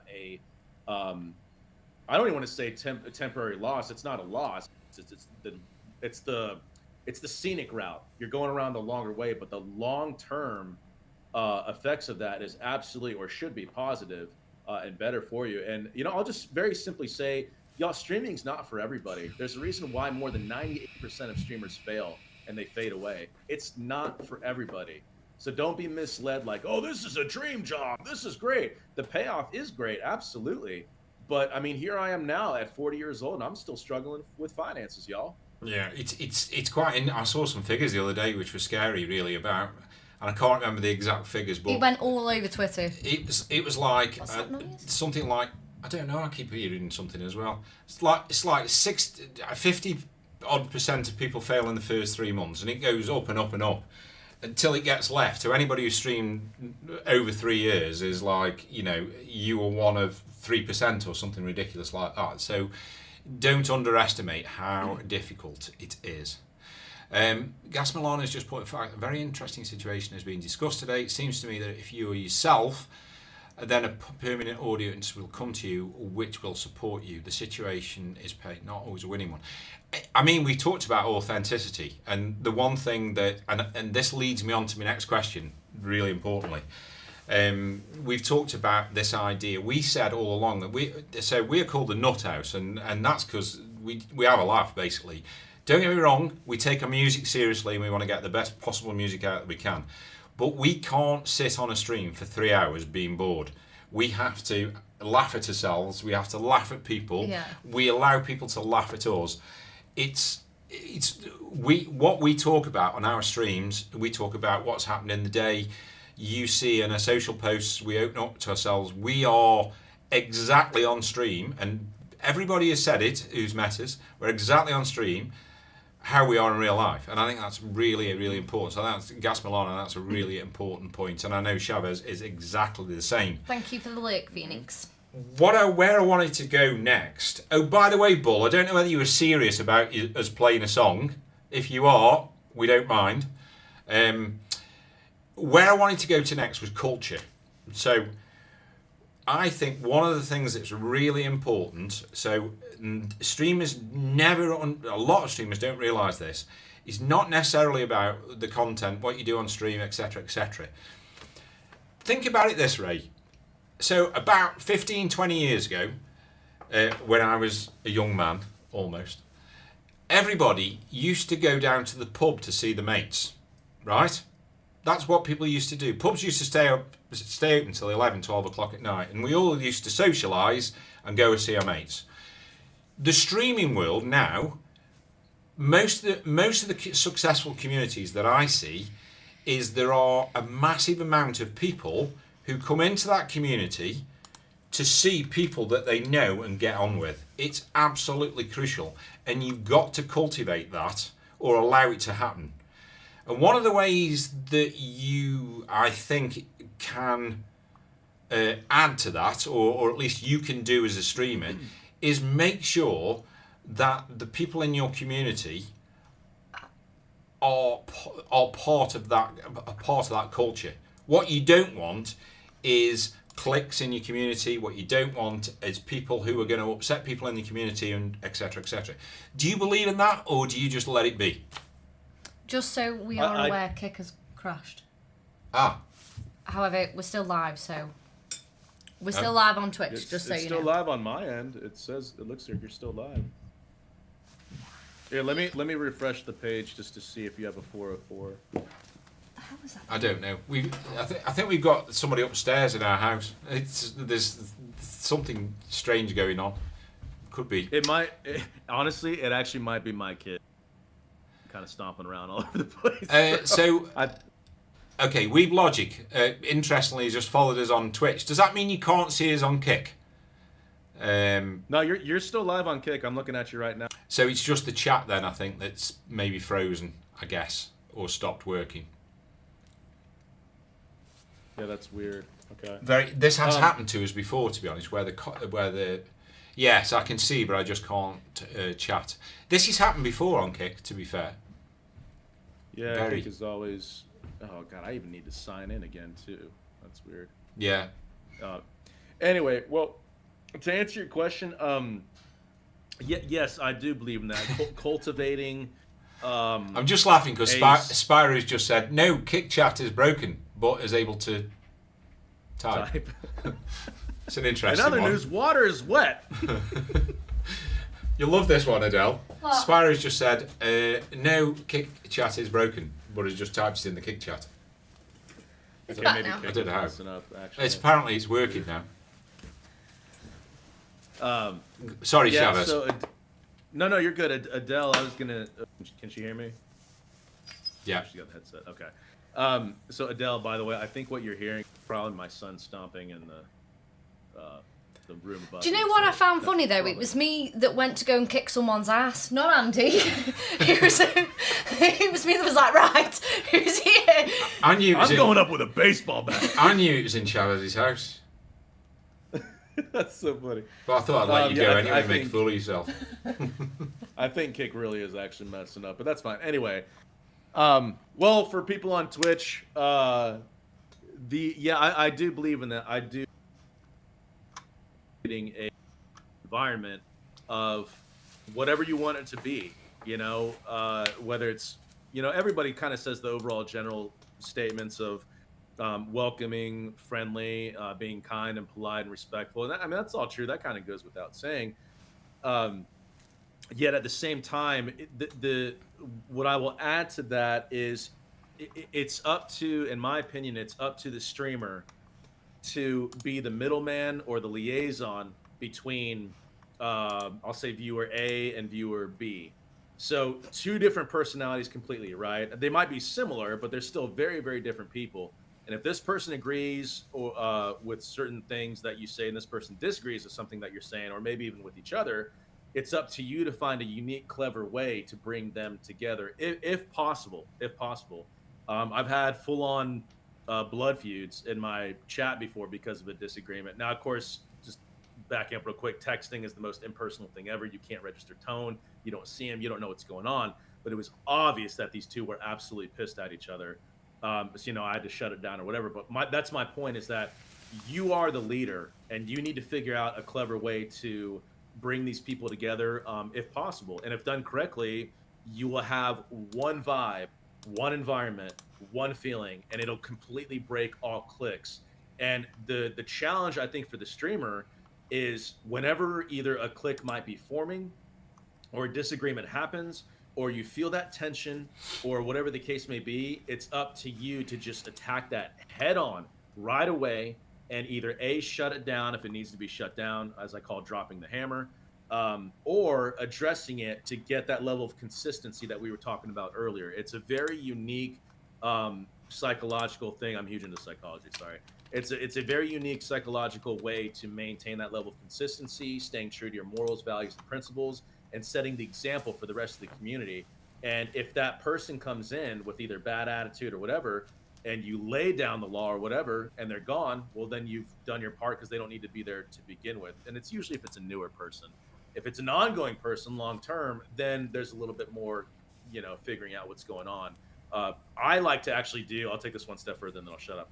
I like to actually reach out to the person and actually talk on the phone. If it's somebody that's been with me a long time, and seeing what's going on, if they want to share, they might be private people.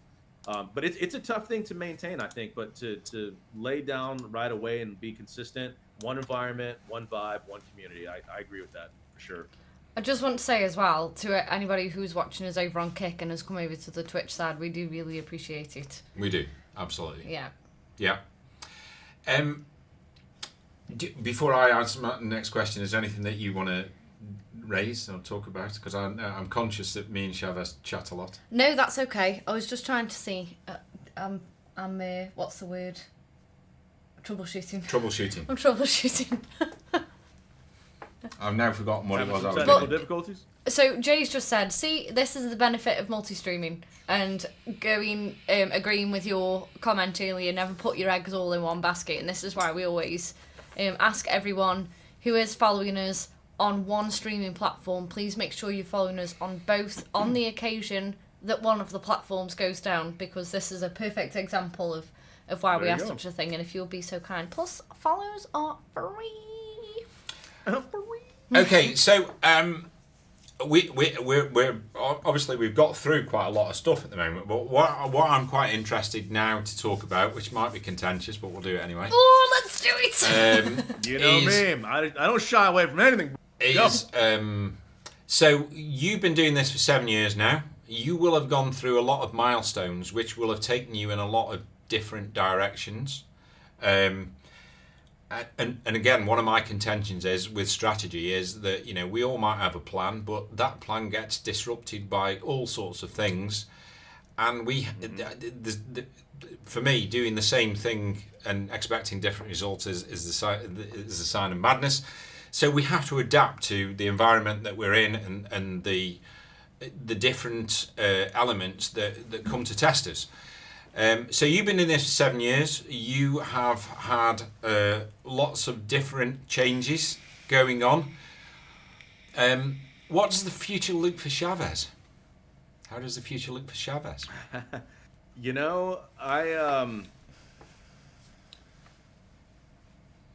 I'm really not too sure. If you asked a year ago, I would tell you my goals, dreams, and attain. On a personal note, I've been very, very humbled lately, which is why I haven't been as active on any platform really. I've had some very personal things that have humbled me. I don't mind sharing. I'm an open book, but honestly, it just revolves around money. It really does. I'm used to a certain income that is not happening. I'm used to a certain level of security, like 401k, vacation time, sick pay, whatever. That hasn't happened. And I'm sharing that because as someone who's very, very confident and driven and motivated and persistent and realistically stubborn, I'm not really too sure. I'm really honestly not too sure. There's been a few times where I never thought I would ask myself this question, but should I continue to stream? And this is not a sob story. Please, nobody take this the wrong way. As far as I'm concerned, if anything, best case scenario or worst case scenario, I will continue to do this, but strictly as a hobby. But long term, what I had in the works and that still could happen is a variety of things and in no particular order. Speaking on panels, going to conventions, sisters who want to start streaming, what to expect, what to look forward to, hitting them with the cold hard truth, dissecting their streams, coaching, teaching, training, and telling them they suck at this, let's make it better. Or, hey, you're amazing at this, let's keep this going. And to actually tell the truth, to not mislead people and give these overall paid answers. What do I mean by that? Agencies and companies that pay their streamers to say A, B, and C, but to actually tell them it's extremely difficult, it's extremely challenging. That's one avenue. Another is I'm now being very, very selective with my sponsorships and agencies and people that I'm partnering up with. If you notice my Twitter feed, probably people haven't, but I pulled some things down completely just because the partnerships of selling another product on their behalf and you not getting as much. I got to make money. I got to make money. It's not about feelings and emotions anymore. It's logic and reason. I got to perform. I got to provide for my family. I have to. So can I just stop you for Can I just stop you for 1 minute? Yeah, so sure. Bison has just said, thanks for sharing, Chavez. It's truly appreciated. A realistic view of streaming. That's on the Twitch I appreciate that, and that in and of itself is more rewarding to me than any of the bullshit and the smoke and the mirrors and the misleading and the lies and the manipulation. I think I'll say this, and I'm getting to a point to really answer your question, but last time you and I talked, it was me interviewing you guys. This is a while ago.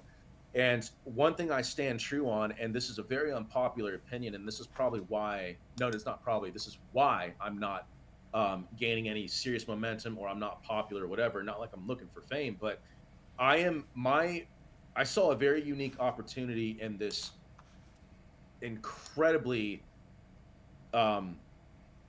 rough industry to encourage selflessness, servanthood, compassion, care, kindness, encouragement, patience, and all these positive good things, which sounds great. The problem is that it took me a little while, and I knew it was going to be tough. I didn't think it was going to be tough, but I took me a little while, but I finally figured out that the level of narcissism, self-entitlement, pride, insecurity, arrogance, weakness, stupidity, and the list goes on and on. It is so bad.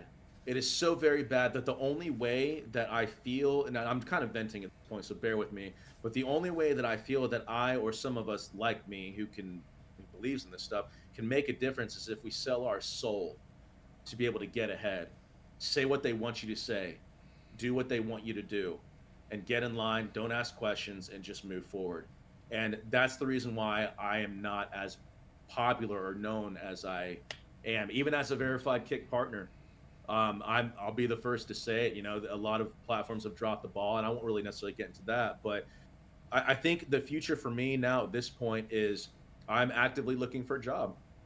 Again, this is not a sob story. This is my choice. I take responsibility for it. But now it's like, man, I'm trying to figure out where to go from here and how to make money. I've saved up a lot of money along the way, but if somebody picks this up as a musician, I used to do that full time. I would love to be able to showcase local talent, specifically on the Kick live music side. I would love to be able to pair up with Del and Andy and do a live concert at, say, DreamHack sometime, but that will never happen. That'll never, ever happen. I would love to be able to showcase other people, give them the spotlight, up-and-coming streamers, like a community building type of stream on said platforms or whatever. I want to help companies grow. I want to help people grow. It comes from a good place, but the degeneracy in this industry, which is an extension of the entertainment industry, is god awful. So where do I essentially that's where I would like to be, and helping people, just in a nutshell, helping people. I don't know if that's a realistic, attainable goal at this point, but worst case scenario, I will continue to stream as a hobby, and I won't be able to make much money from it. But after doing it full time for now, officially full time, for just over 2 years, it's been quite a journey. Yeah, quite a journey. So I hope that answers your question. It's very interesting that you say it, and I don't know whether Adele will jump in and tell me to shut up, but what you're talking about is exactly the same kind of stuff that we're going through, that we're feeling at the moment. So we have streamed as a full-time streamer for 3 years. There aren't many of us who've done it for 3 years. It's a very different animal than somebody who streams as a hobby, because obviously you're relying on your income and the like. And I think, you know, and this is no criticism of anybody, but certainly the earning capacity has gone down without a shadow of a doubt, and it's gone down very, very quickly. It's caught us by surprise, and we are also looking for jobs as well. Whether we'll stream as a hobby, I don't know, to be honest. You know, we're still hopeful that it'll pick back up, but we have to be realistic. And we have to make, you know, we can't just sit here hoping it's going to pick back up. We've got to do something proactive, and obviously that's what we're choosing to do. So my question is, you know, maybe it's just us two, but do you think streaming as a whole now is kind of on its decline? First question. Second question, you've just talked a lot about, you won't want me to call it this, but I'm going to call it this anyway, the mental health struggles that affect us. Maybe it's not mental health, maybe it is dealing with all the things that you've talked about. So one of the things that tests us more than anything are a lot of the things that you talk about. And I think, you know, we are lucky that we have a lot of people that we can talk to about the things that go on. But I think that is also, I think, something that's getting worse in terms of streaming, in terms of dealing with those issues. What do you think? So no, the very, very good. First part of that, streaming as a whole, is it on a decline? Absolutely not, actually. I think it's the exact opposite. I think it's on a massive incline. To put things into perspective, now it's actually really an exciting time. I mean, how cool is like some crazy partnership with like Rumble or something, you know, that'd just be nuts. But anyway, I think it's on the incline, and the reason why it's not I just feel, but I'm looking at the numbers again, logic and reason, right? I work in absolutes. That's why my camera's black and white. Either it's yes or it's no. That's what it is, right? To put things into perspective, Rumble, for example, has had the White House government, right, has created a Rumble account for the first time ever in history. That's one. Two, now I'm getting political for a minute, but I'm getting a point across. Two, the administration or the press secretary, I forgot her name, she has, I guess by Trump's authority, has created a dedicated seat and allowed more and more people to come in for the press releases and stuff like that, which involves streamers and content creators.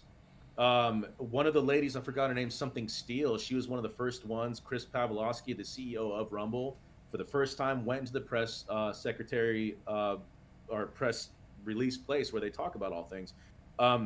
That's one simple example. Another thing is that, and Rumble keeps coming to mind. A lot of people don't know. Rumble had a partnership signing this is facts. They have a $775 million partnership with Tether. If anybody doesn't know who Tether is, that's all cryptocurrency and digital currency forms. Now, why in the world would they have that partnership? It's so they can revamp their platform. They can create new categories. They can take care of the creators, and partnership programs are expanding and growing rapidly. And that's just one example on Rumble. Twitch is a different animal, but there's this other platform that this is my main platform that I'm focused on right now. It's called Party. I could talk for hours on it, but I'll just simply say that it is making waves. People have no idea what Party is going to be in the future. The chances of it failing, I think, are very, very, very slim.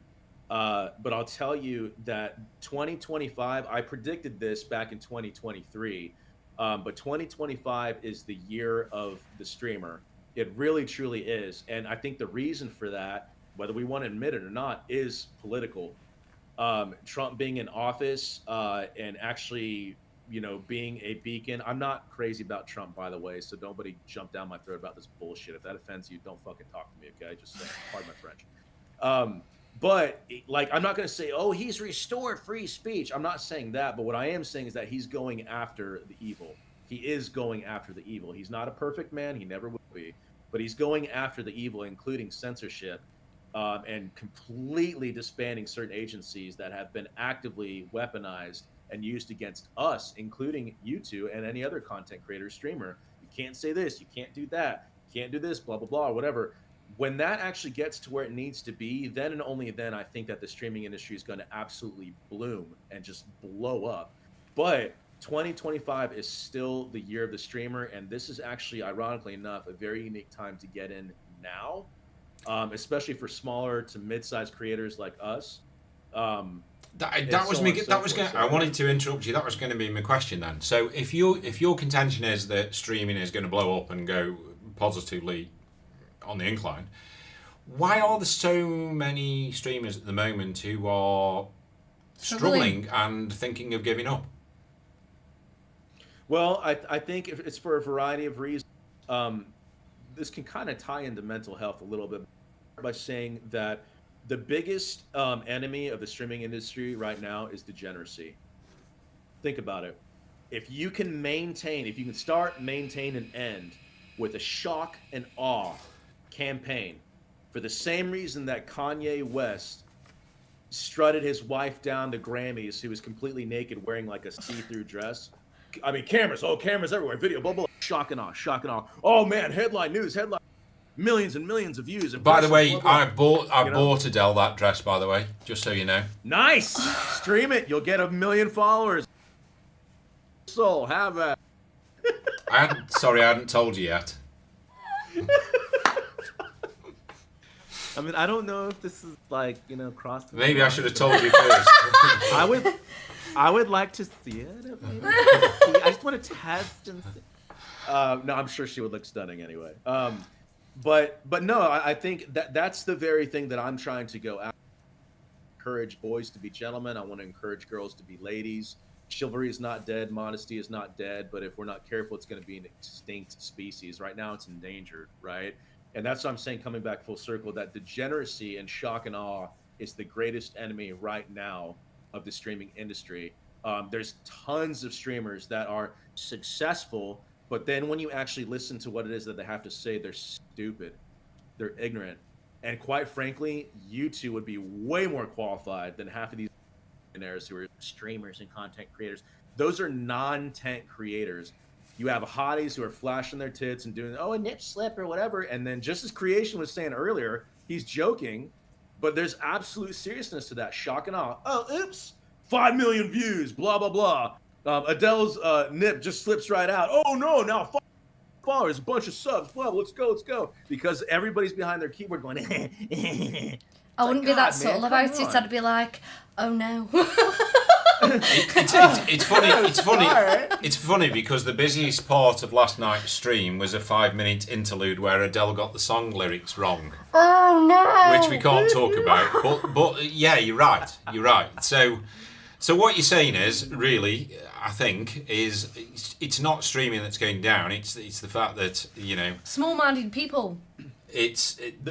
The quality and standard has dropped Yeah. drastically. That's what I'm trying to say. Quantity is an never-ending supply. Everybody wants to stream, but the quality and the standard has dropped down so Yeah. low Yeah. that the younger generation, the upcoming generation, is looking at that and saying, "Oh, that's what success is. Let me mirror that and mimic that and do the same thing." And rinse and repeat. It's a vicious cycle, but alas, hardly anybody wants to do what it is that I'm saying, but I'm just a dinky little streamer over here Yeah. on this platform. And I There's- mean, there's Scooby who just wants to see me in my pajamas exactly. again.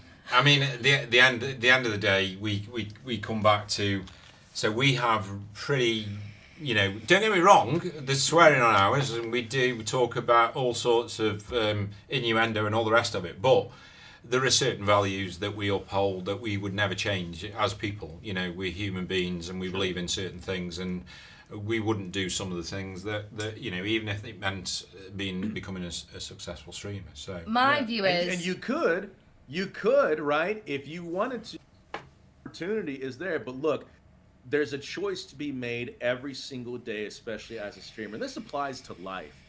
You have a choice to do what is right or what is easy, right? Think about it. You could absolutely do something, fabricate a story or lie or manipulate or rage bait or something to grasp the attention of somebody to gain some kind of momentum, but Yeah. then you know what? You become a part of the very problem that you're fighting against. yeah. Like, one of the things we've always stood by is our bodies are not our content. I would sit here in Speak for me... yourself, Andy. Or Adele, okay? Speak for yourself. I would sit here in my pajamas. To me, this doesn't reflect this. Doesn't reflect Andy playing guitar. And, yeah. Yeah. We are drawing towards the end. What I'm really interested, Chavez, is I think is there anything that we haven't talked about that you feel like actually I'm surprised we haven't talked about that. Is there anything that, and chat if you've got any more questions. Or if Chavez, you have any questions That's for us? that's exactly what I was saying. Yeah, Chavez, if the stuff you want to talk about or questions you want to ask. Andy needs Well, to I speak. think you really it's kind of a question comment, I suppose. You guys, Kick and Twitch. Is there any other platforms that you're interested in or curious about, or you're like staying locked into these two? That's all we can handle right now. And if so, why? That's, I guess, would be one. The end of the day, whatever works better. We've openly said it. We do. If we were doing it as a hobby, yeah, we probably wouldn't go anywhere else. We probably wouldn't have even gone on to Kick, to be honest. We probably would have just stayed on Twitch if we were doing it as a hobby. But we chose to do this full time because we believed that if we did it full time, our community would get the best possible entertainment because we could prepare our streams. We could learn a lot more songs. We've learned 300 odd songs in the last 12 months. and we produce song wheels, we produce different content. None of this stuff that we've done in the last year we could have done if we hadn't have been full-time streamers. If somebody can convince us that there is a platform out there that is going to allow us to make more money, we would jump at it. Simple as that.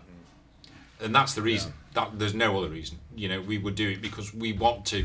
We feel it's very hard. It's like, for example, the I don't know, if you become captain of a team and then all of a sudden you've got to go back to being one of the players. I think for us to go back to doing it as a hobby would feel empty. I don't think we could, being honest. We've been made aware of other platforms, i.e. Rumble and Party, and has it piqued my curiosity? It has, but would we extensively research both things before we even committed to at least one stream? Absolutely. Yeah. We would say never for other platforms, however. Yeah. Yeah. Yeah. I hate to say that. I mean, it's as direct as I can be. I hate to say that it's all about the money, but it is. It really is. Taking care of your community, that's just a given. We all do that. We have our overlays, we have our production, we have our personalities. That's obvious that we all get that and how important that is, taking care of the people. But it's just basic, input output, cause and effect, action reaction sort of thing, whatever you want to call it. Like, you cannot do this without money. It's just that simple. Yeah. And I hate that. I absolutely hate that. But Andy, you were asking earlier, why are so many streamers Giving either up. leaving or struggling or whatever? And I think it's a variety of things, but I think it kind of goes generosity. That's one thing. There's many of us who are not willing to sell our souls and to keep our integrity and our values and morals and principles and blah blah blah. And it's because of that there's a cultural standard, and society has been conditioned to look for the drama with doom scrolling, to look for the fights, Yeah. to look for the stabbings, to look for the death, to look for the shock, to look for the boobs, to look for that ass. All of that. I'm saying this incredibly sarcastically, but it's fucking pathetic, man. It's so sad that you have other. I made a very post a while ago about Haktua. I'll never call her by her name. She's an idiot. She made a joke about spitting on dicks, and now she's a freaking millionaire, or was, I don't know, whatever. Created a meme coin and rug pulled everybody, shafted her entire community, and she's more popular than any one of us. Why is that? Why is that? Because she's a fucking degenerate, man. And Yeah. that's the problem with this industry, and that's what sucks. That's what really sucks is you have hardworking brothers and sisters like yourself who absolutely deserve more. I'll say it, even though others won't say it. Adele and Andy will never say it. They deserve more. They do. Because they're wholesome, they got great music, they know how to entertain, great sense of humor. The list goes on and on and on. But that's not being frontlined. That's not being front paged as often. That's not being spotlighted. That's not being favored because you two are not degenerate enough. So shame on you for not selling your soul. Yeah. Yeah. I mean, when was the last time you turned the news on and had some good news? It's We don't watch it. we live in a world where drama and degeneracy, as you want to call it, it rules, and that's the problem. And the world isn't going to get any better, is it? Let's be honest, it's just not going to get any better. No. Somebody asked us, what would we do if we didn't stream music?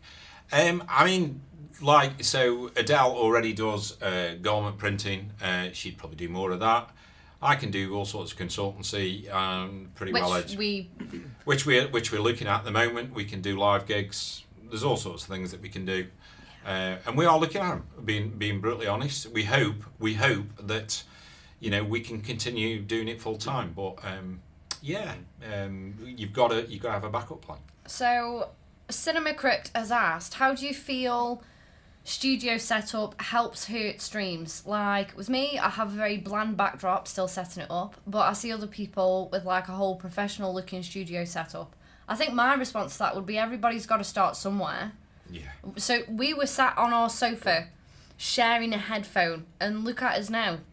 It's as you grow, so does your studio, so does your content. Being does your honest, in well-being. those days when we were sitting with absolute crappy sound and whatever, you know, we were still getting a fair number of views, not massively different than we're getting now, to be honest. So it does matter. Of course it matters. Obviously, the better setup you've got, the better it is. But I'll come back to what I said earlier on. The end of the day, people come onto your stream because you entertain them in some way. Yeah. And, you know, and I think the other thing is, we've got a pretty good setup. Chavez has got a fantastic setup. But after a bit, people just go, yeah, okay, well, so's everybody else. But sometimes simple setups are good things. Long Dog, which is Jay, has just made a great point. Build yourself a green room. There's nothing like this. It is literally a green room. So the stream can be, you can be in the stream, in the game that Jay is playing at that time. There's no fanciness. There's no, you know, bells and whistles around it. True. Well, Scooby's the just here for the streamers- pajamas. I'll wear my pyjamas for you next time, Scooby. Don't Let's worry. have a Scooby PJ is. party. Scooby's trouble. Nobody follow that man. He's toxic. Yeah. He's the king of degeneracy. Actually, he's the one who's. God, that's savage. I'm just kidding. I love you, Scooby. But no. I think Adele and Andy are absolutely right. The streamer themselves, like, you know, people come to watch you and to interact with you, not the content you're streaming. It actually has nothing to do with the content. It has everything to do with you.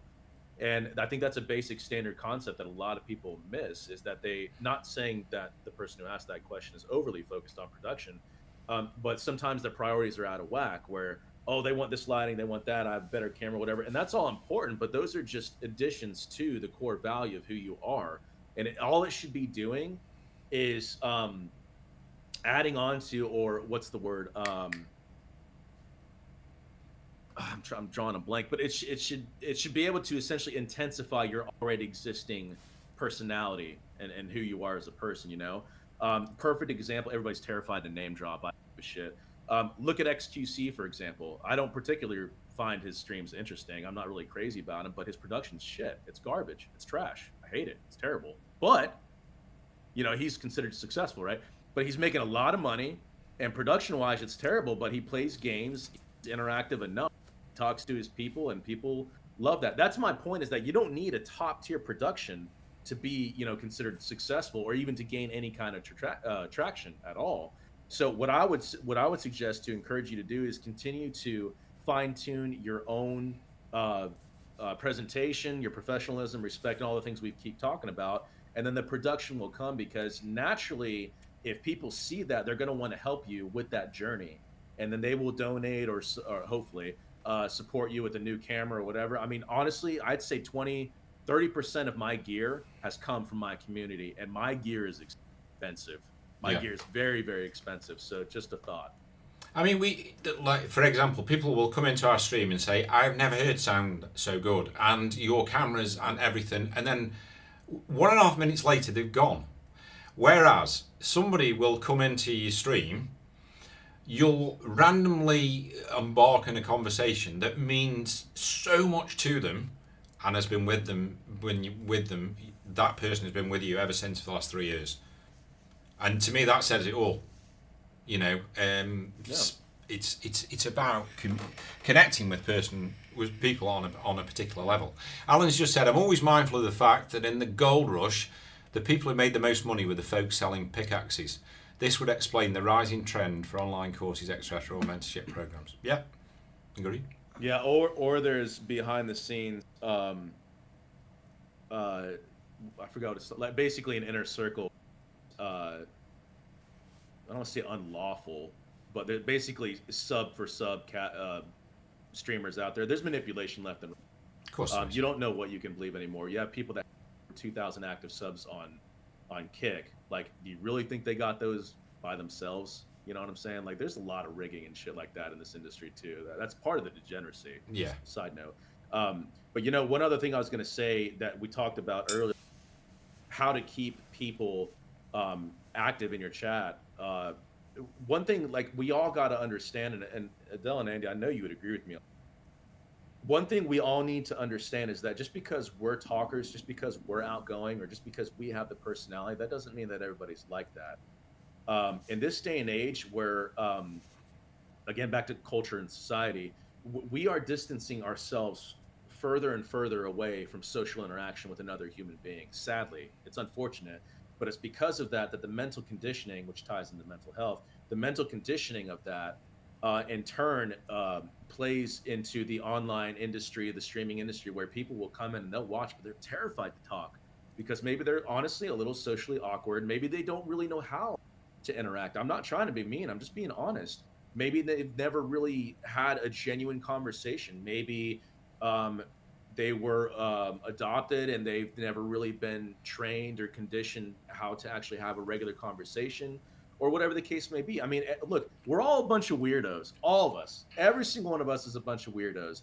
And I think I actually I ran a statistic a long time ago. I don't remember exactly what the numbers were, but more people by default, this is overall across the board with all platforms, this is before Kick was even around, more people were talking and interactive back in like 2013 or 14 than 2020. Like the overall interactivity in general was on a still going lower and lower and lower. Of course, the big shots like Dr. Disrespect and so on and so forth, they still have a very active community because they're millions and millions of followers. But for the average streamer like you and I, that's another symptom of a greater issue and a greater problem of like, well, why are we struggling, right? And I could go on and on about that, but that's just something I want to make people aware of, is that honestly, not everybody knows how to interact. Not everybody knows how to talk. Some people are uncomfortable talking to people, and so they're safe behind their keyboard. Yeah. Just saying. And some people say, that don't call lurkers out. Whatever you do not do that. We've done it. We've done it. We've made that mistake. Okay, so we've drawn towards the end. Last thing, Chavez, I want you to tell people what they can expect by coming to see you and where they can see you in terms of what you stream and where you stream, so that hopefully you will get something out of today. I appreciate that, my friend. So kind of an intro, outro at the same time. My name is Chavez Flexington. I specialize in particular order. I do live drum requests, as you can see my beautiful baby behind me. I've been playing professionally for many, many, many years. I'm not the best drummer in the world. I never claimed to be, but I've been doing this so long that I can basically improvise almost anything. Progressive metal, jazz, fusion, hip hop, pop, nothing's off the table. I truly love it all. But yeah, drum streams, live requests. Second category is gaming. This is something I'm actually leaning very, very heavily into, specifically with a game called Marvel Rivals. I'm sure a lot of people have heard about it. I am actually hosting the very, very first ever Party Rivals tournament on Party, which is going to happen this Saturday, actually at 1 p.m. Eastern Standard Time. Y'all write that down if you want to. I'll be casting it, I'll be commentating it, I'll be hosting it. We have a total of 5 teams right now, 6 players on each team. It's going to be a lot of fun. I know how to keep things interesting and fun. Please drop in. I'd love to see you there. That's the gaming side of it. And then lastly, the other category I stream in is chatting. We talk about extremely divisive topics. I'll tell you the same thing I tell everybody else, and I'm not kidding. This is not an act. If you're easily offended, if you're insecure, if you're weak, if you take things personally, if you're uncomfortable talking about some of these topics I'm about to go over, don't even follow me. I'm not even kidding. Don't follow me. You can talk to me, but I want savages. I want people that encourage open dialogue, and I want people that are able to discuss truly open freedom of speech, no matter what it is.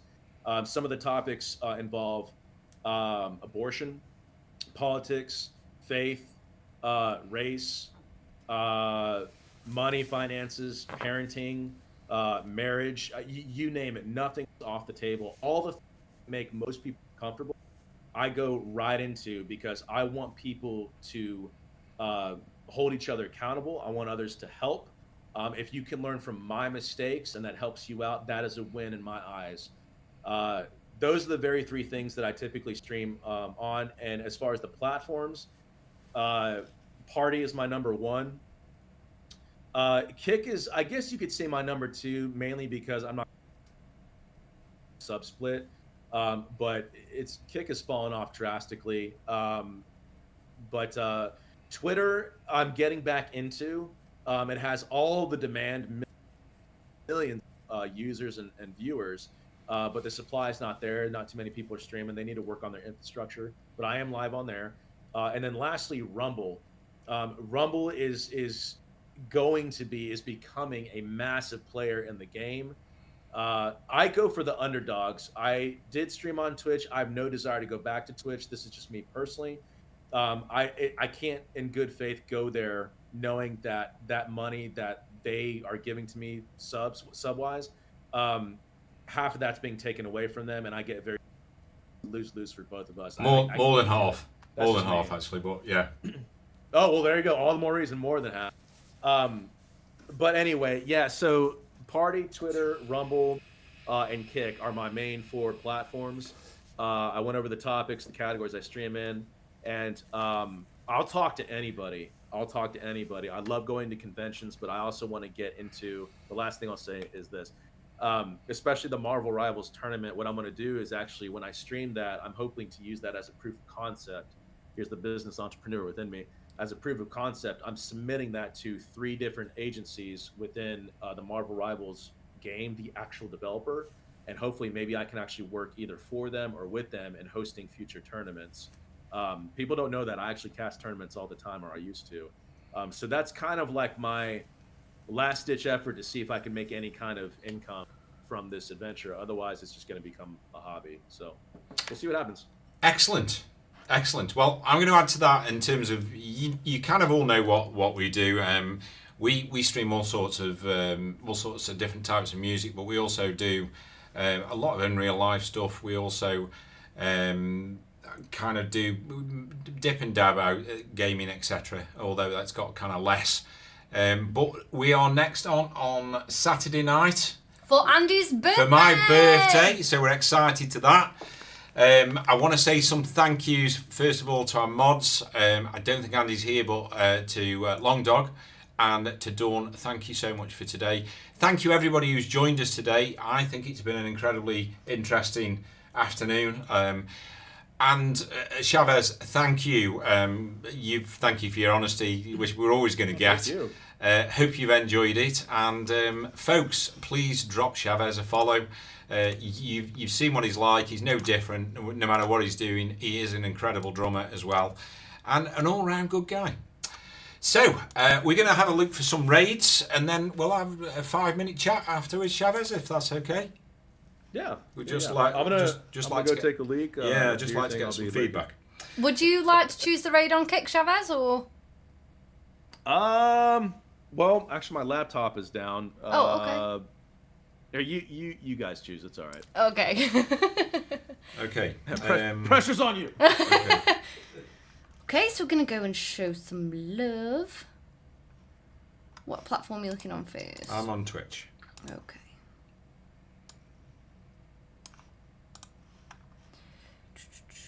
Okay, we'll go there because they raided us not that long ago. I can't. Astute, I think it is. Right. Oh. Could you spell that for me? A. Yeah. I. Yeah. S. U. T. E. Okay. So yes, we'll be back Saturday night, 8 p.m. GMT. Thank you for everyone for joining us. And when Kick went down for the time that it did, thank you for coming over to Twitch and staying with us, and for the follows as well. We really, really appreciate it. So I can't let's go. seem to get on to kill. Oh. Yeah. Are you on? No, I can't get anything. Okay. So I think we should go to April. Okay, cool. Okay. April is an amazing artist. Just before you do that, Ball's not on, is he? Not that I can see. Ooh, is Bull on? No, it's... Because he was originally going to stream. Okay, I can't see. I can only see what it's letting me because it's having some difficulties. Okay, that's cool. Okay. Yeah. Right, so it's goodbye from us, guys. Bull is on. Okay, do you want to go to Bull? Yeah, please. Okay, we shall. Y'all go follow these people. Show them some love, man. Okay. If anybody makes Tova, can you please let me know that we'll be with them shortly?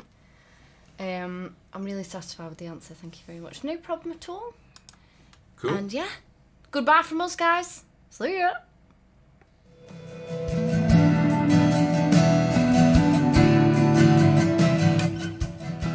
Natural habitat. Oh my god.